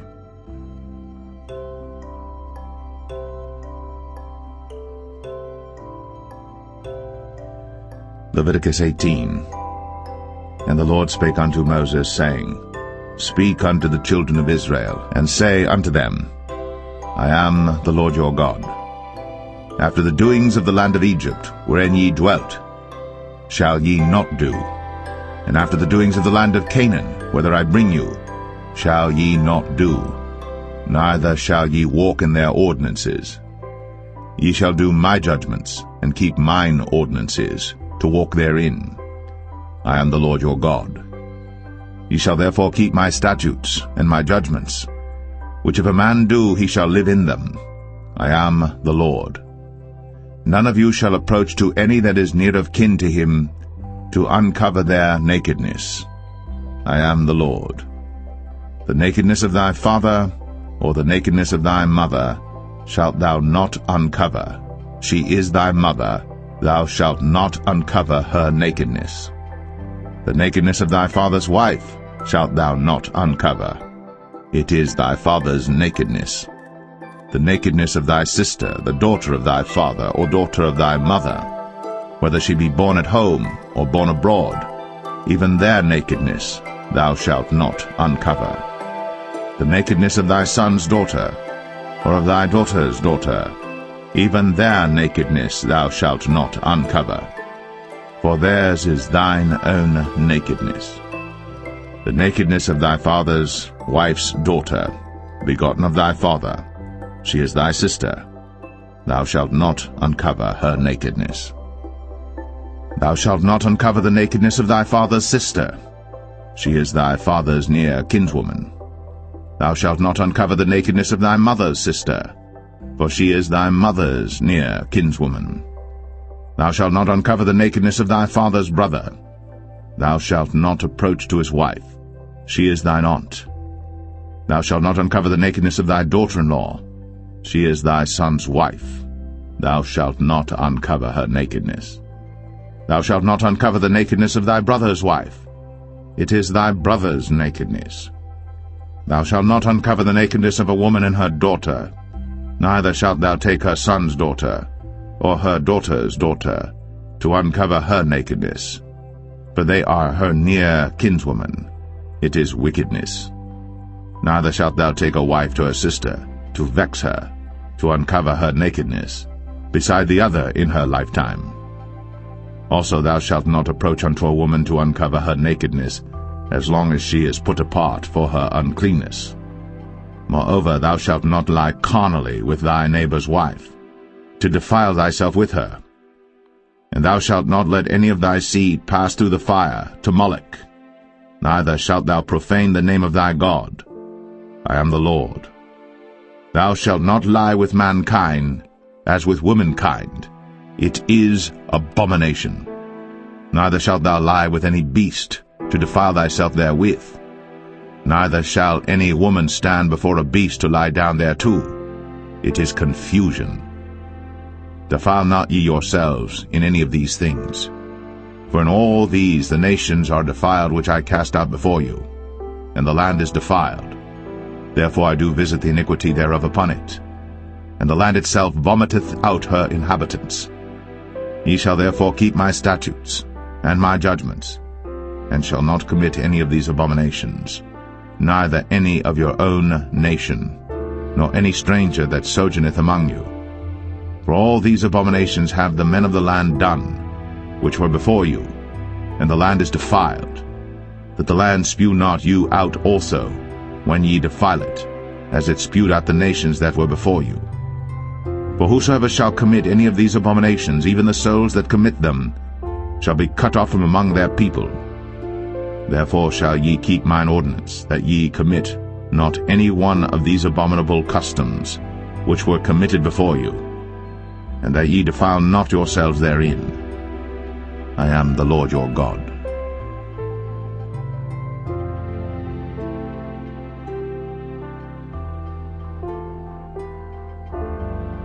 Leviticus 19. And the Lord spake unto Moses, saying, Speak unto all the congregation of the children of Israel, and say unto them, Ye shall be holy, for I, the Lord your God, am holy. Ye shall fear every man his mother, and his father, and keep my Sabbaths. I am the Lord your God. Turn ye not unto idols, nor make to yourselves molten gods. I am the Lord your God. And if ye offer a sacrifice of peace offerings unto the Lord, ye shall offer it at your own will. It shall be eaten the same day ye offer it, and on the morrow. And if aught remain until the third day, it shall be burnt in the fire. And if it be eaten at all on the third day, it is abominable, it shall not be accepted. Therefore every one that eateth it shall bear his iniquity, because he hath profaned the hallowed thing of the Lord, and that so shall be cut off from among his people. And when ye reap the harvest of your land, thou shalt not wholly reap the corners of thy field, neither shalt thou gather the gleanings of thy harvest. And thou shalt not glean thy vineyard, neither shalt thou gather every grape of thy vineyard. Thou shalt leave them for the poor and stranger. I am the Lord your God. Ye shall not steal, neither deal falsely, neither lie one to another. And ye shall not swear by my name falsely, neither shalt thou profane the name of thy God. I am the Lord. Thou shalt not defraud thy neighbor, neither rob him. The wages of him that is hired shall not abide with thee all night until the morning. Thou shalt not curse the deaf, nor put a stumbling block before the blind, but shalt fear thy God. I am the Lord. Ye shall do no unrighteousness in judgment. Thou shalt not respect the person of the poor, nor honor the person of the mighty, but in righteousness shalt thou judge thy neighbor. Thou shalt not go up and down as a talebearer among thy people, neither shalt thou stand against the blood of thy neighbor. I am the Lord. Thou shalt not hate thy brother in thine heart. Thou shalt in any wise rebuke thy neighbor, and not suffer sin upon him.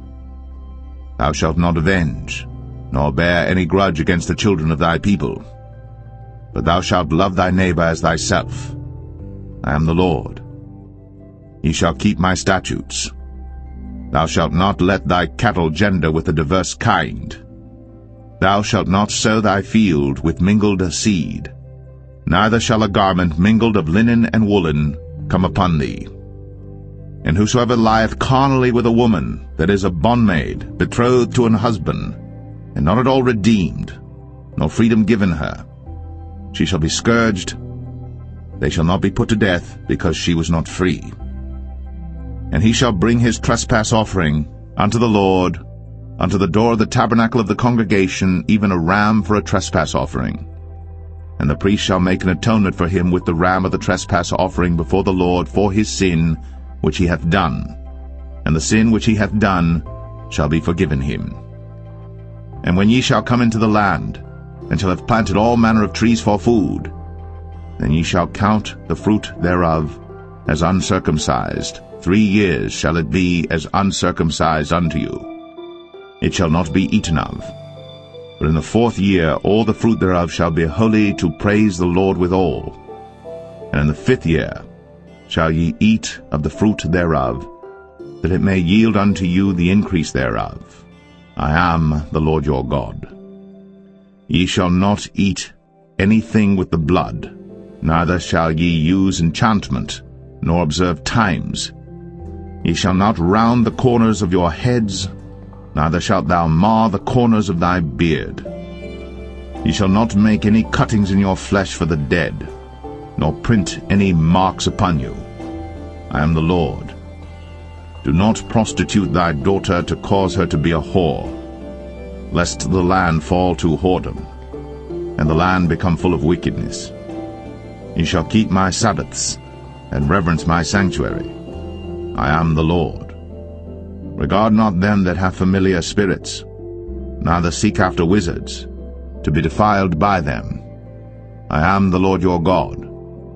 Thou shalt rise up before the hoary head, and honor the face of the old man, and fear thy God. I am the Lord. And if a stranger sojourn with thee in your land, ye shall not vex him. But the stranger that dwelleth with you shall be unto you as one born among you, and thou shalt love him as thyself. For ye were strangers in the land of Egypt. I am the Lord your God. Ye shall do no unrighteousness in judgment, and mete yard in weight or in measure. Just balances, just weights, a just ephah, and a just hin shall ye have. I am the Lord your God, which brought you out of the land of Egypt. Therefore shall ye observe all my statutes, and all my judgments, and do them. I am the Lord.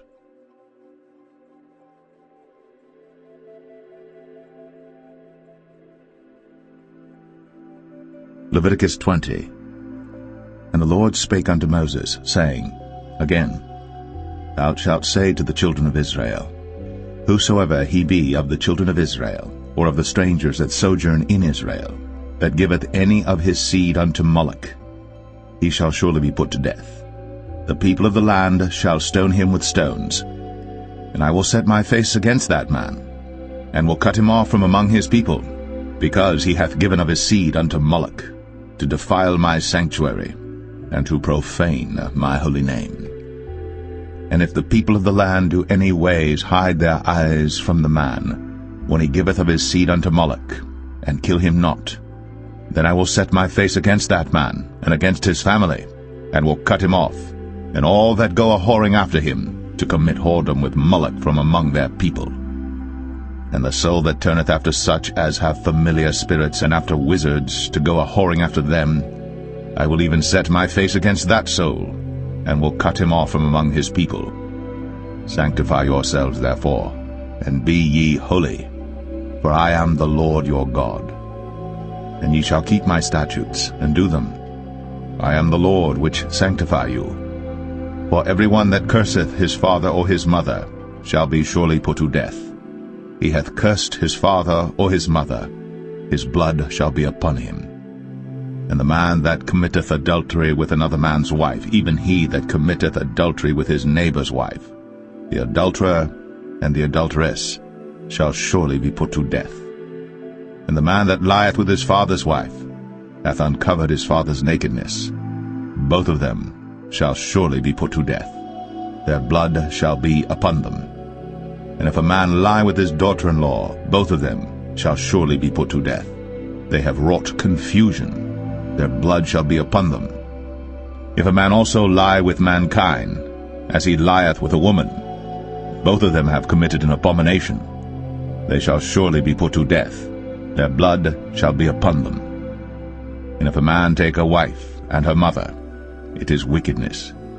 They shall be burnt with fire, both he and they, that there be no wickedness among you. And if a man lie with a beast, he shall surely be put to death, and ye shall slay the beast. And if a woman approach unto any beast, and lie down thereto, thou shalt kill the woman and the beast. They shall surely be put to death. Their blood shall be upon them. And if a man shall take his sister, his father's daughter, or his mother's daughter, and see her nakedness, and she see his nakedness, it is a wicked thing, when they shall be cut off in the sight of their people. He hath uncovered his sister's nakedness, he shall bear his iniquity. And if a man shall lie with a woman having her sickness, and shall uncover her nakedness, he hath discovered her fountain, and she hath uncovered the fountain of her blood, and both of them shall be cut off from among their people. And thou shalt not uncover the nakedness of thy mother's sister, nor of thy father's sister. For he uncovereth his near kin, they shall bear their iniquity. And if a man shall lie with his uncle's wife, he hath uncovered his uncle's nakedness, they shall bear their sin, they shall die childless. And if a man shall take his brother's wife, it is an unclean thing. He hath uncovered his brother's nakedness, they shall be childless. Ye shall therefore keep all my statutes and all my judgments, and do them. With the land, whither I bring you to dwell therein, spew you not out. And ye shall not walk in the manners of the nation, which I cast out before you. For they committed all these things, and therefore I abhorred them. But I have said unto you, Ye shall inherit their land, and I will give it unto you to possess it, a land that floweth with milk and honey. I am the Lord your God, which hath separated you from other people. Ye shall therefore put difference between clean beasts and unclean, and between unclean fowls and clean. And ye shall not make your souls abominable by beast, or by fowl, or by any manner of living thing that creepeth on the ground, which I have separated from you as unclean. And ye shall be holy unto me, for I the Lord am holy, and have severed you from other people, that ye should be mine. A man also, or woman that hath a familiar spirit, or that is a wizard, shall surely be put to death. They shall stone them with stones, their blood shall be upon them.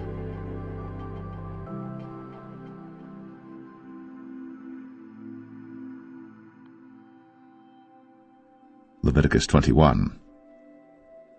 And the Lord said unto Moses, Speak unto the priests, the sons of Aaron, and say unto them, There shall none be defiled for the dead among his people. But for his kin that is near unto him, that is, for his mother, and for his father, and for his son, and for his daughter, and for his brother, and for his sister a virgin, that is nigh unto him, which hath had no husband, for her may he be defiled. But he shall not defile himself, being a chief man among his people, to profane himself. They shall not make baldness upon their head, neither shall they shave off the corner of their beard, nor make any cuttings in their flesh. They shall be holy unto their God, and not profane the name of their God, for the offerings of the Lord made by fire, and the bread of their God they do offer, therefore they shall be holy. They shall not take a wife that is a whore, or profane, neither shall they take a woman put away from her husband, for he is holy unto his God. Thou shalt sanctify him therefore, for he offereth the bread of thy God. He shall be holy unto thee. For I, the Lord, which sanctify you, am holy. And the daughter of any priest, if she profane herself by playing the whore, she profaneth her father. She shall be burnt with fire. And he that is the high priest among his brethren, upon whose head the anointing oil was poured, and that is consecrated to put on the garments, shall not uncover his head nor rend his clothes. Neither shall he go into any dead body, nor defile himself for his father, or for his mother. Neither shall he go out of the sanctuary, nor profane the sanctuary of his God. For the crown of the anointing oil of his God is upon him. I am the Lord. And he shall take a wife in her virginity, a widow, or a divorced woman, or profane, or an harlot. These shall he not take, but he shall take a virgin of his own people to wife. Neither shall he profane his seed among his people, for I the Lord do sanctify him. And the Lord spake unto Moses, saying, Speak unto Aaron, saying, Whosoever he be of thy seed in their generations that hath any blemish, let him not approach to offer the bread of his God. For whatsoever man he be that hath a blemish, he shall not approach, a blind man, or a lame, or he that hath a flat nose, or anything superfluous, or a man that is broken-footed, or broken-handed, or crook-backed, or a dwarf, or that hath a blemish in his eye, or be scurvy, or scabbed, or hath his stones broken. No man that hath a blemish of the seed of Aaron the priest shall come nigh to offer the offerings of the Lord made by fire. He hath a blemish. He shall not come nigh to offer the bread of his God. He shall eat the bread of his God, both of the most holy and of the holy. Only he shall not go in unto the veil, nor come nigh unto the altar, because he hath a blemish. that he profane not my sanctuaries, for I the Lord do sanctify them. And Moses told it unto Aaron and to his sons, and unto all the children of Israel.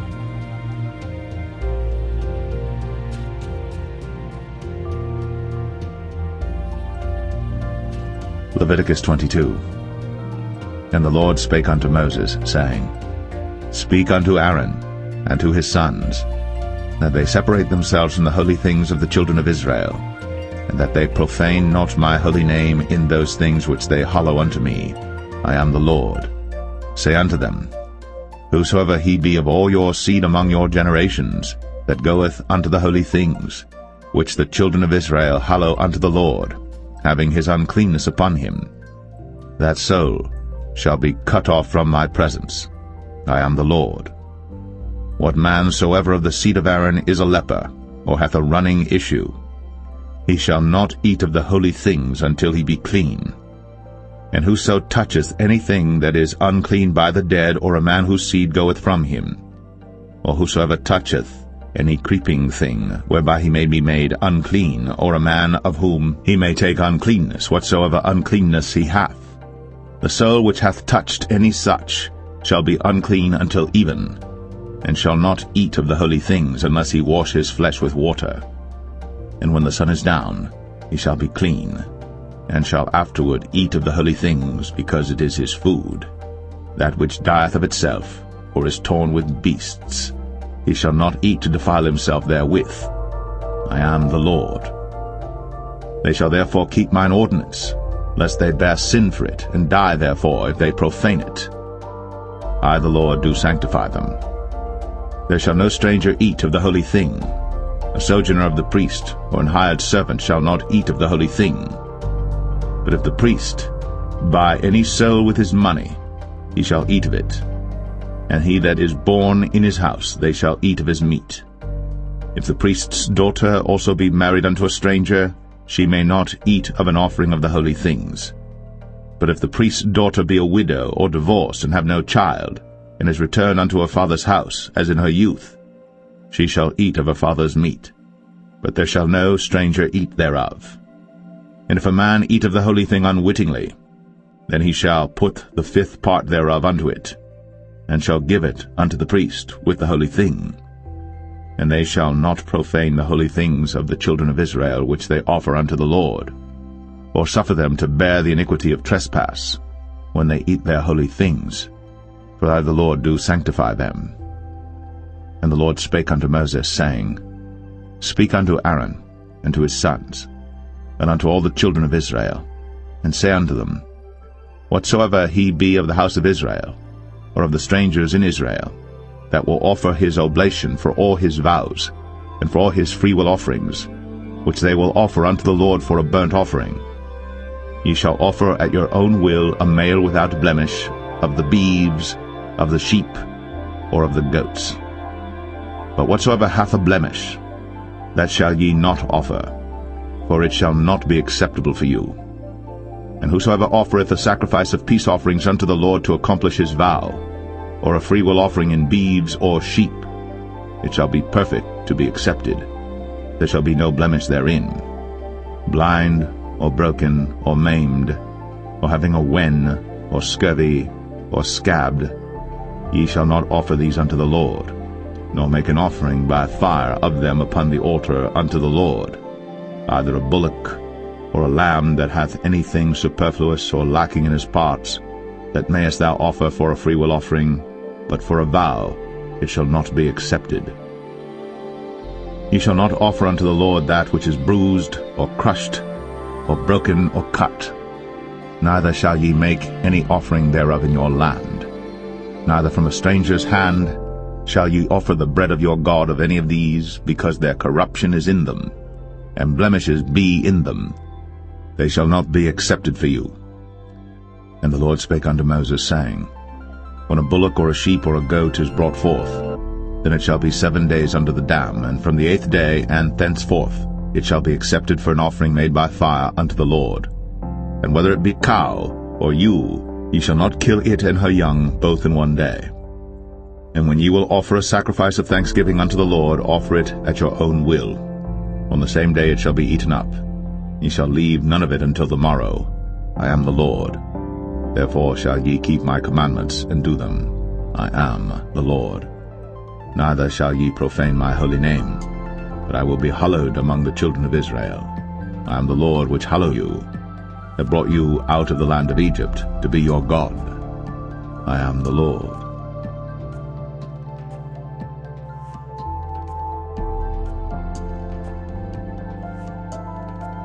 Leviticus 23.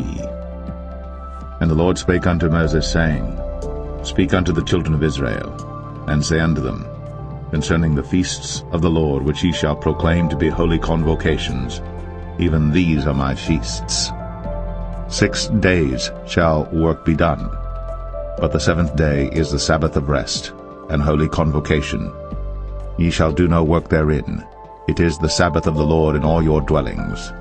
These are the feasts of the Lord, even holy convocations, which ye shall proclaim in their seasons. In the 14th day of the 1st month at even is the Lord's Passover, and on the 15th day of the same month is the feast of unleavened bread unto the Lord. 7 days ye must eat unleavened bread. In the 1st day ye shall have an holy convocation. Ye shall do no servile work therein, but ye shall offer an offering made by fire unto the Lord 7 days. In the 7th day is an holy convocation. Ye shall do no servile work therein. And the Lord spake unto Moses, saying, Speak unto the children of Israel, and say unto them, When ye be come into the land which I give unto you, and shall reap the harvest thereof, then ye shall bring a sheaf of the first fruits of your harvest unto the priest. And he shall wave the sheaf before the Lord, to be accepted for you.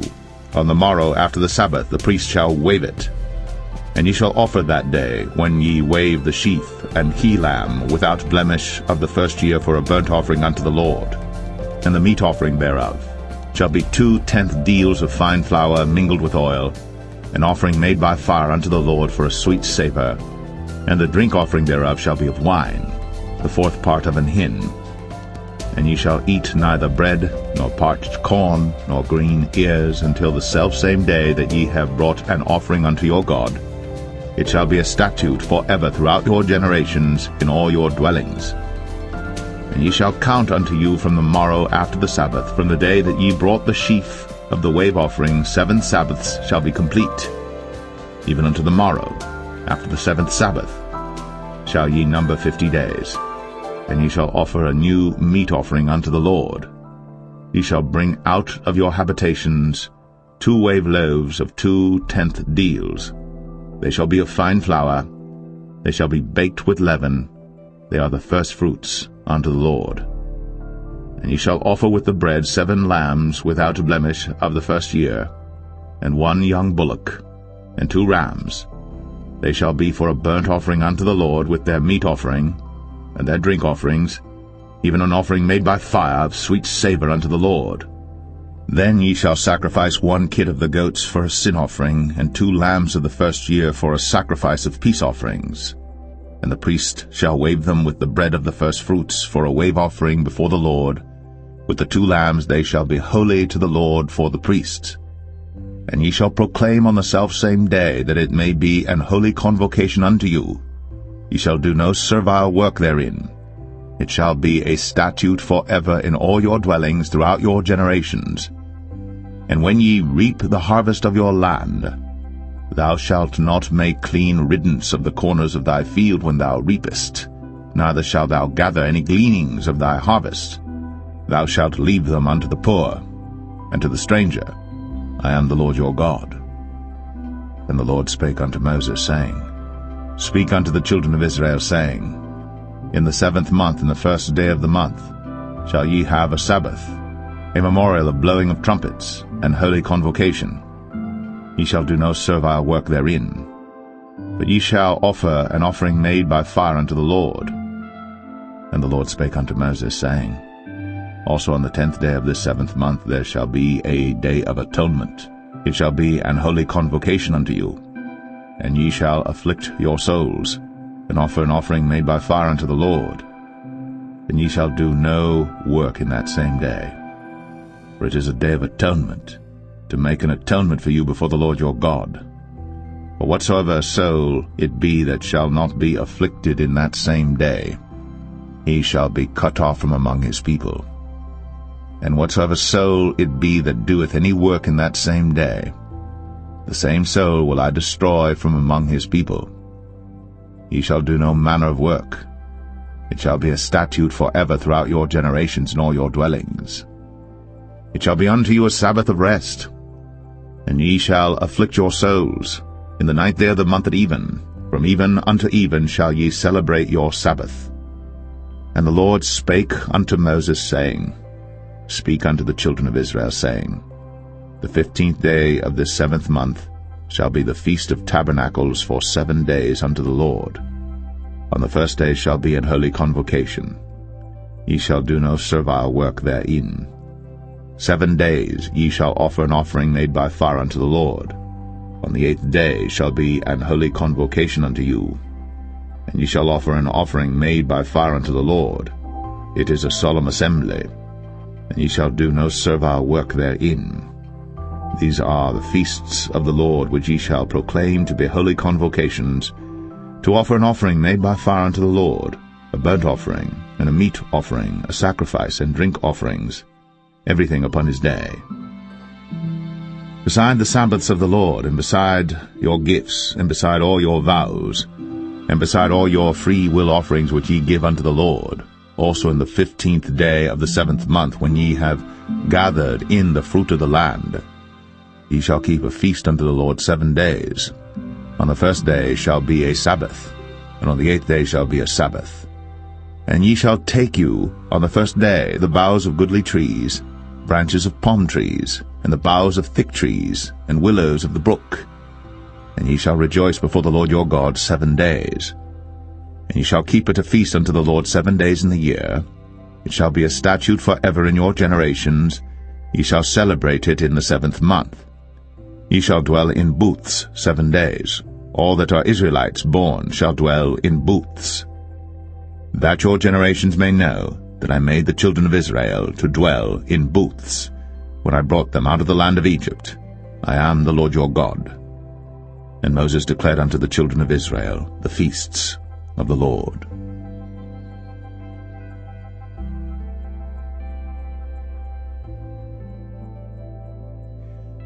Leviticus 24. And the Lord spake unto Moses, saying, Command the children of Israel, that they bring unto thee pure oil olive beaten for the light, to cause the lamps to burn continually. Without the veil of the testimony in the tabernacle of the congregation shall Aaron order it from the evening unto the morning before the Lord continually. It shall be a statute forever in your generations. He shall order the lamps upon the pure candlestick before the Lord continually. And thou shalt take fine flour, and bake 12 cakes thereof. 2 tenth deals shall be in 1 cake. And thou shalt set them in 2 rows, 6 in a row, upon the pure table before the Lord. And thou shalt put pure frankincense upon each row, that it may be on the bread for a memorial, even an offering made by fire unto the Lord. Every Sabbath he shall set it in order before the Lord continually, being taken from the children of Israel by an everlasting covenant. And it shall be Aaron's and his sons, and they shall eat it in the holy place. For it is most holy unto him of the offerings of the Lord made by fire, by a perpetual statute. And the son of an Israelitish woman, whose father was an Egyptian, went out among the children of Israel. And this son of the Israelitish woman and a man of Israel strove together in the camp. And the Israelitish woman's son blasphemed the name of the Lord, and cursed. And they brought him unto Moses. And his mother's name was Shilemeth, the daughter of Dibri of the tribe of Dan. And they put him in ward, that the mind of the Lord might be shown them. And the Lord spake unto Moses, saying, Bring forth him that hath cursed without the camp, and let all that heard him lay their hands upon his head, and let all the congregation stone him. And thou shalt speak unto the children of Israel, saying, Whosoever curseth his God shall bear his sin. And he that blasphemeth the name of the Lord, he shall surely be put to death. And all the congregation shall certainly stone him, as well the stranger, as he that is born in the land, when he blasphemeth the name of the Lord, shall be put to death. And he that killeth any man shall surely be put to death. And he that killeth a beast shall make it good, beast for beast. And if a man cause a blemish in his neighbor, as he hath done, so shall it be done to him. Breach for breach, eye for eye, tooth for tooth. As he hath caused a blemish in a man, so shall it be done to him again. And he that killeth a beast, he shall restore it. And he that killeth a man, he shall be put to death. Ye shall have one manner of law, as well for the stranger as for one of your own country. For I am the Lord your God. And Moses spake to the children of Israel, that they should bring forth him that had cursed out of the camp, and stone him with stones. And the children of Israel did as the Lord commanded Moses.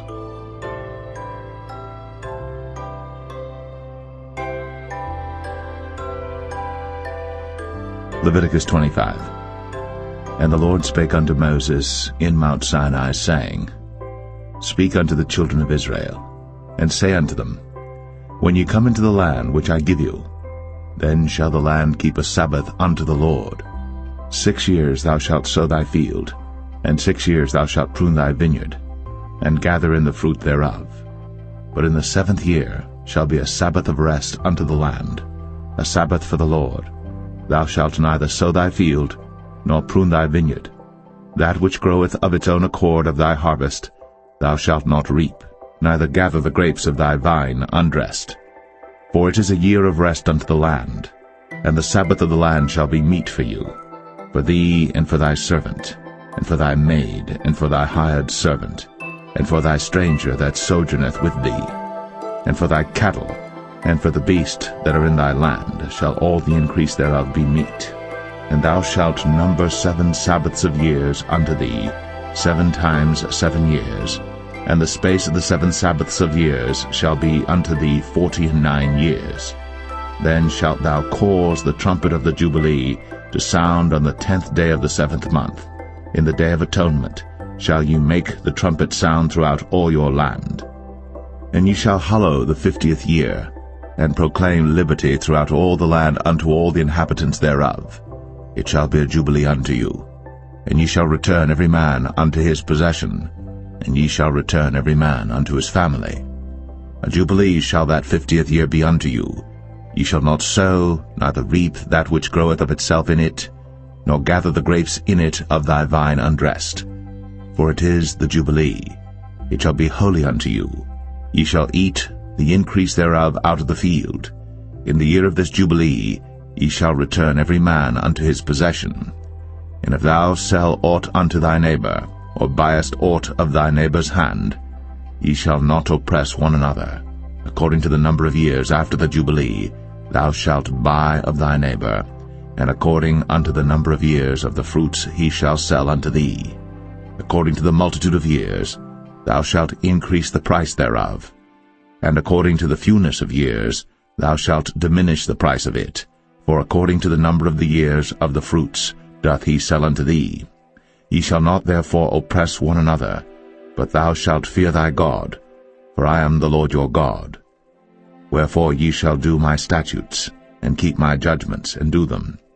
And ye shall dwell in the land in safety, and the land shall yield her fruit, and ye shall eat your fill, and dwell therein in safety.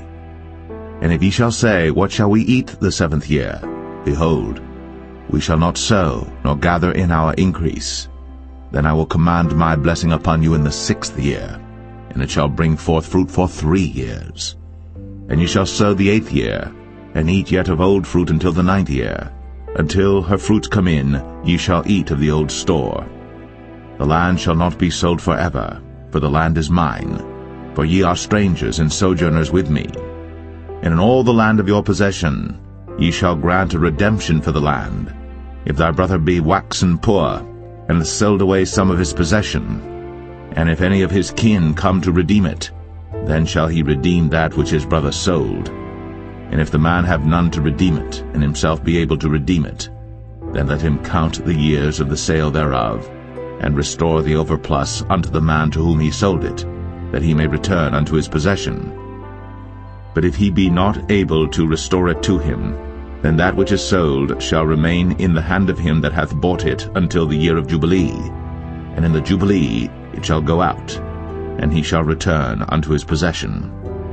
And if a man sell a dwelling house in a walled city, then he may redeem it within a whole year after it is sold.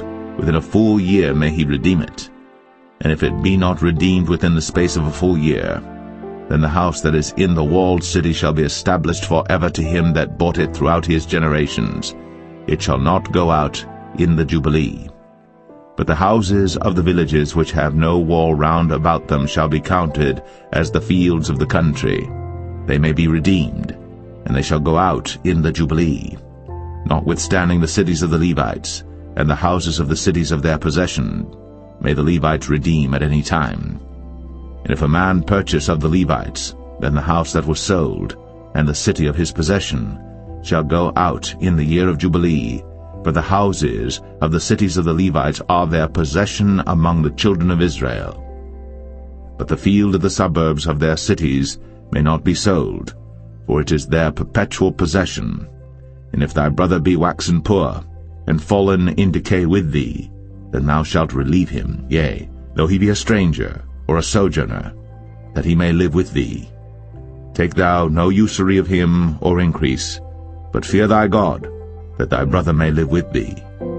Thou shalt not give him thy money upon usury, nor lend him thy victuals for increase.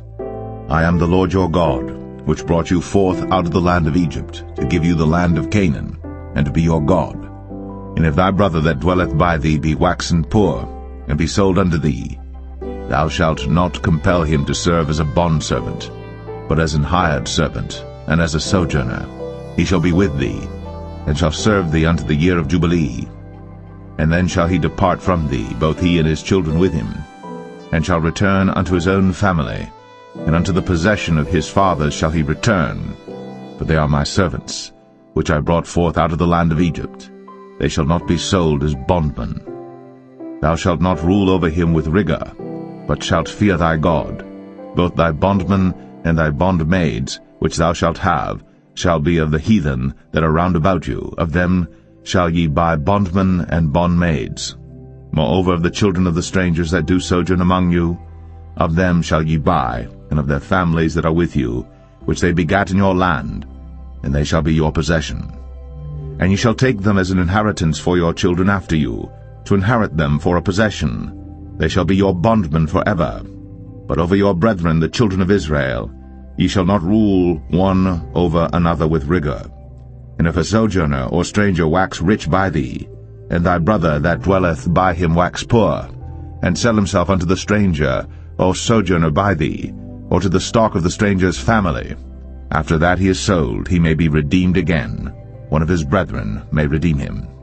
Either his uncle or his uncle's son may redeem him, or any that is nigh of kin unto him of his family may redeem him, or if he be able, he may redeem himself.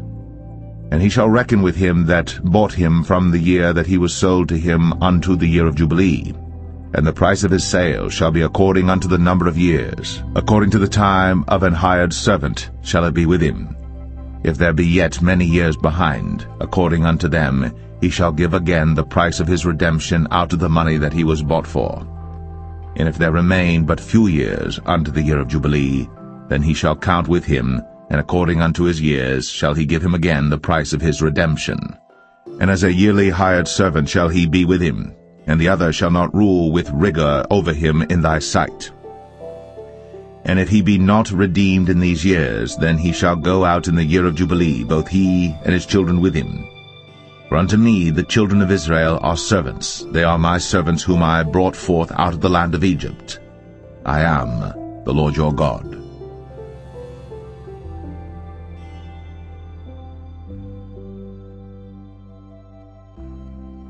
Leviticus 26. Ye shall make you no idols nor graven image, neither rear you up a standing image, neither shall ye set up any image of stone in your land, to bow down unto it, for I am the Lord your God. Ye shall keep my Sabbaths, and reverence my sanctuary. I am the Lord.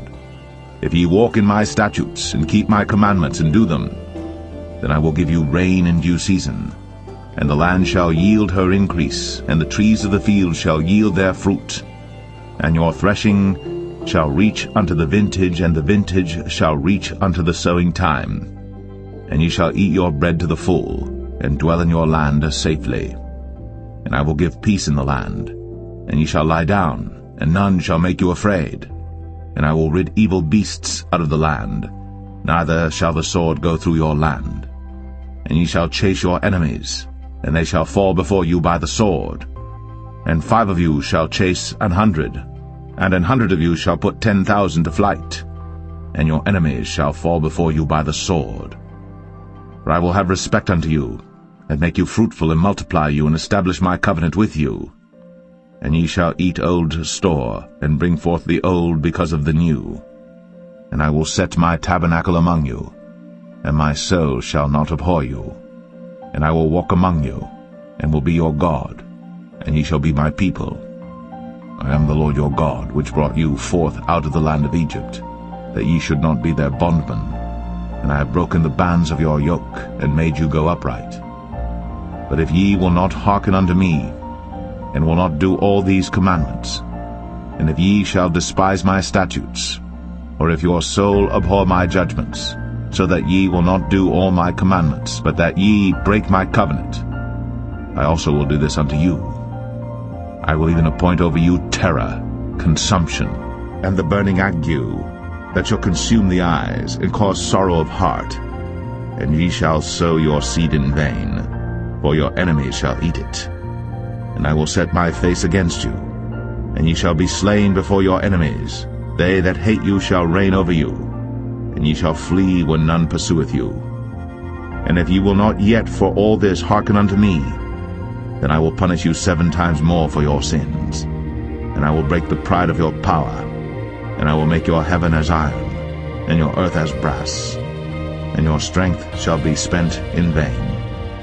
For your land shall not yield her increase, neither shall the trees of the land yield their fruits. And if ye walk contrary unto me, and will not hearken unto me, I will bring 7 times more plagues upon you according to your sins.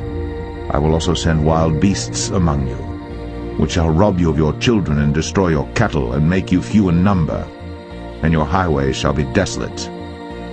And if ye will not be reformed by me by these things, but will walk contrary unto me, then will I also walk contrary unto you, and will punish you yet 7 times for your sins. And I will bring a sword upon you, that shall avenge the quarrel of my covenant. And when ye are gathered together within your cities, I will send the pestilence among you, and ye shall be delivered into the hand of the enemy.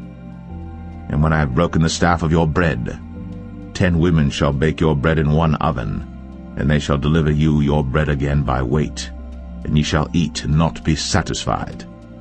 And if ye will not for all this hearken unto me, but walk contrary unto me, then I will walk contrary unto you also in fury, and I, even I, will chastise you 7 times for your sins.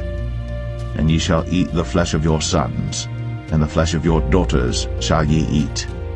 And I will destroy your high places, and cut down your images, and cast your carcasses upon the carcasses of your idols. And my soul shall abhor you. And I will make your cities waste, and bring your sanctuaries unto desolation. And I will not smell the savor of your sweet odors. And I will bring the land into desolation, and your enemies which dwell therein shall be astonished at it. And I will scatter you among the heathen, and will draw out a sword after you. And your land shall be desolate, and your cities waste. Then shall the land enjoy her Sabbaths, as long as it lieth desolate, and ye be in your enemy's land. Even then shall the land rest, and enjoy her Sabbaths. As long as it lieth desolate it shall rest, because it did not rest in your Sabbaths, when ye dwelt upon it. And upon them that are left alive of you I will send a faintness into their hearts in the lands of their enemies.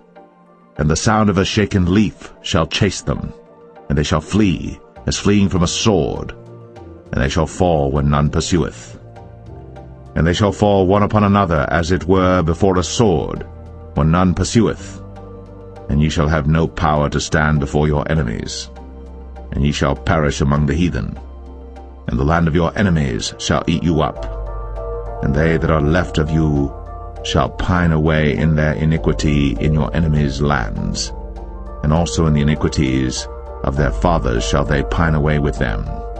If they shall confess their iniquity, and the iniquity of their fathers, with their trespass which they trespassed against me, and that also they have walked contrary unto me, and that I also have walked contrary unto them, and have brought them into the land of their enemies.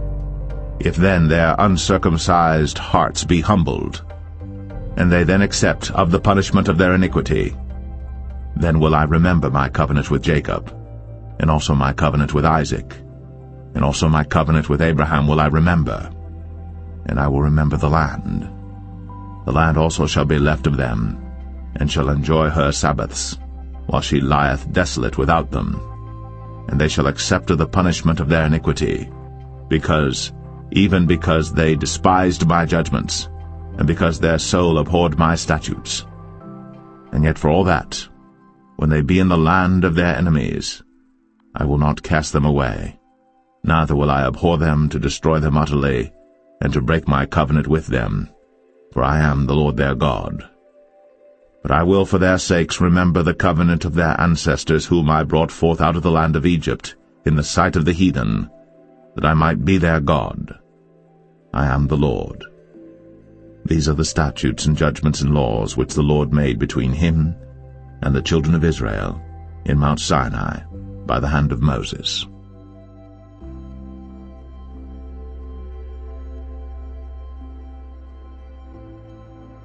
Leviticus 27. And the Lord spake unto Moses, saying, Speak unto the children of Israel, and say unto them, When a man shall make a singular vow, the person shall be for the Lord by thy estimation. And thy estimation shall be of the male from 20 years old even unto 60 years old. Even thy estimation shall be 50 shekels of silver after the shekel of the sanctuary. And if it be a female, then thy estimation shall be 30 shekels.